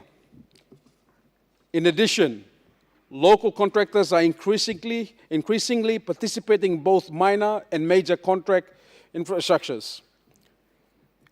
Skills development and technology transfers are occurring through on-the-job training and industry engagement, and women's participation in the sector continues to expand through targeted inclusion initiatives. Mr. Speaker, the economic benefits extend beyond the project site themselves, creating opportunities for local businesses, suppliers, transport operators, and service providers throughout the project corridors. Mr. Speaker, the replacement and upgrading of bridges have significantly improved safety, and year-round accessibility for many communities that were previously vulnerable to seasonal isolations. Modern bridges infrastructures has reduced transport bottlenecks, improved freight efficiency, enhanced resilience during periods of heavy rainfall and flooding. For rural communities, these improvements provide more reliable access to health services, improve school attendance and educational access, faster emergency response, and disaster relief capabilities, and reduce disruption to economic and social activities during adverse weather conditions. Mr. Speaker, the benefits of connectivity extend beyond economic outcomes. When districts are connected to provinces and provinces are connected to major urban centers and ports, opportunities become more accessible and national integration is strengthened. Infrastructure helps reduce isolation, promotes social inclusion, and creates a greater sense of participation in the national economy. It ensures that communities, regardless of their location, can access opportunities and services available elsewhere in the country. Mr. Speaker, the economic and social gains now being realized must be protected through effective asset management and sustained maintenance. Infrastructure is a long-term investment. Roads and bridges are properly maintained, which will continue to deliver benefits for decades, while neglected assets deteriorate rapidly and require significantly greater expenditure to restore. The department's increased focus on preservation and maintenance is therefore essential to safeguarding the value of past investment and ensuring continued service delivery to our people. Mr. Speaker, the Connect PNG program is more than an infrastructure initiative.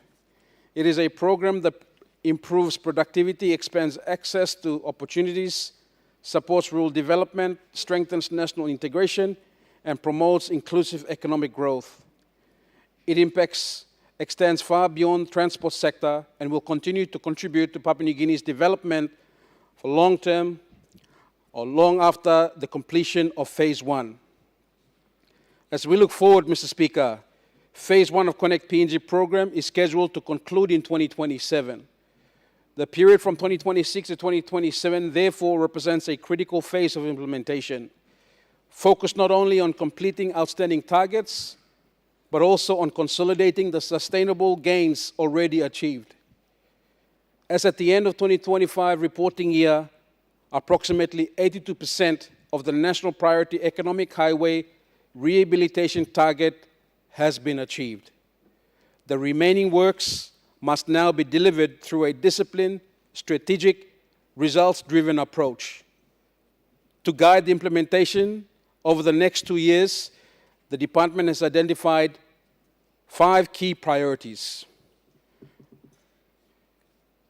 The immediate priority is the completion of the remaining sectors required to achieve the Phase 1, which is a target of 5,677 kilometers of rehabilitated and upgraded highways.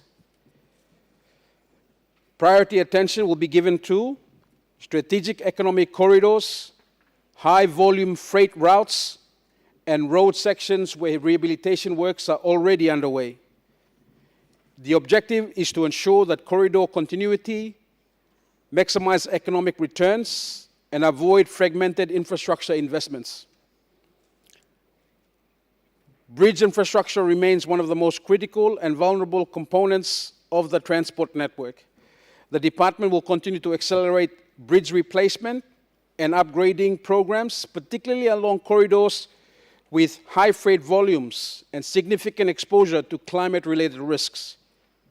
Modern engineering standards and climate-resilient designs will continue to be adopted to improve safety, reliability, and long-term network resilience. Mr. Speaker, one of the department's key strategic priorities over the coming years is the protection of infrastructure assets already delivered under Connect PNG. With more than 4,700 kilometers of highways now improved, preserving the condition of this asset is both an operational and physical imperative. Accordingly, the department will expand long-term performance-based maintenance contracts, strengthen asset management systems and data collection, enhanced network condition monitoring, prioritize preventative maintenance to minimize future rehabilitation costs. This approach will help safeguard investment while ensuring that road users continue to benefit from improved transport infrastructure. The successful completion of Phase 1 will depend on sound financial management and predictable funding flows. Key priorities will include timely warrant release, continued reduction of outstanding liabilities, disciplined project sequencing, and alignment of project commitments with available physical resources. The department will continue to prioritize the completion of existing commitments before embarking on new obligations that may place pressure on future budgets. Mr. Speaker, infrastructure alone cannot deliver sustainable economic transformation. To maximize the benefits of improved connectivity, stronger collaboration is required across government with development partners, provincial administration, and the private sector. Accordingly, the department will continue to work closely with agriculture agencies, trade and investment institutions, provincial governments, resource sector partners, and service delivery agencies. Improved transport corridors must be supported by complementary investments that stimulate economic activity, create employment opportunities, and improve service delivery outcomes. Mr. Speaker, the next 2 years will be critical in determining the overall success of Phase 1 of Connect PNG program. The department remains confident through disciplined implementation, sound financial management, and sustained government support and effective collaboration across all levels of government, the Phase 1 target can be substantially achieved while ensuring the long-term sustainability of the national road network. The path forward is clear. Build strategically, complete priority investments, protect existing assets, and sustain long-term benefits for future generations. Mr. Speaker, the 2025 Annual Performance Report of the Department of Works and Highways reflects both significant progress and the responsible management of public resources. Over the years, PNG has witnessed substantial improvements across its national roads and bridge network. Strategic highways have been rehabilitated, critical missing links have been opened, bridges have been upgraded, and connectivity has been enhanced across many parts of the country. These achievements are contributing to economic growth, improving access to essential services, reducing transport costs, and strengthening national integration. At the same time, the department recognizes that infrastructure development must be supported by effective asset management and long-term sustainability. The true value of infrastructure investment lies not only in what is built today, but also in how these assets are maintained and preserved to serve the future generations. The Connect PNG program remains our government's flagship infrastructure initiative and a cornerstone of the nation's long-term development agenda. Supported by strengthened governance framework, sound financial management, and robust accountability measures, the program continues to advance the government's vision of a more connected, inclusive, and prosperous Papua New Guinea. Mr. Speaker, the roads and bridges are more than physical infrastructure. They connect farmers to markets, students to schools, patients to health care, services business to opportunities, and communities to a wider national economy. The investment being made today will continue to generate economic and social benefits for decades to come, provided they are properly managed and sustained, Mr. Speaker. The department remains committed to transparency, accountability, and excellence in service delivery. It will continue to work closely with government agencies, development partners, provincial governments, district authorities, the private sector, and the local communities to deliver safe, reliable, and sustainable transport and infrastructure throughout Papua New Guinea. Mr. Speaker, the progress outlined in this report demonstrate what can be achieved through clear policy direction, strong partnerships, and sustained investments in national infrastructure. While the challenges remain, the achievements to date provide confidence that the objectives of Connect PNG program can be realized for the benefit of all Papua New Guineans. Mr. Speaker, I hereby formally table the 2025 Annual Performance Report of the Department of Works and Highways for the information of this Honourable House. I thank you, Mr. Speaker. The Honourable Prime Minister. Mr. Speaker, I want to thank the Minister for tabling the 2025 Annual Performance Report and his statement that is made. I move that debate be made out of the day for another sitting, please. We take note of this and debate be made out of the day for another sitting, please. The question is that the motion be agreed to. Those in favor say aye. Aye. Those against say no. The ayes have it.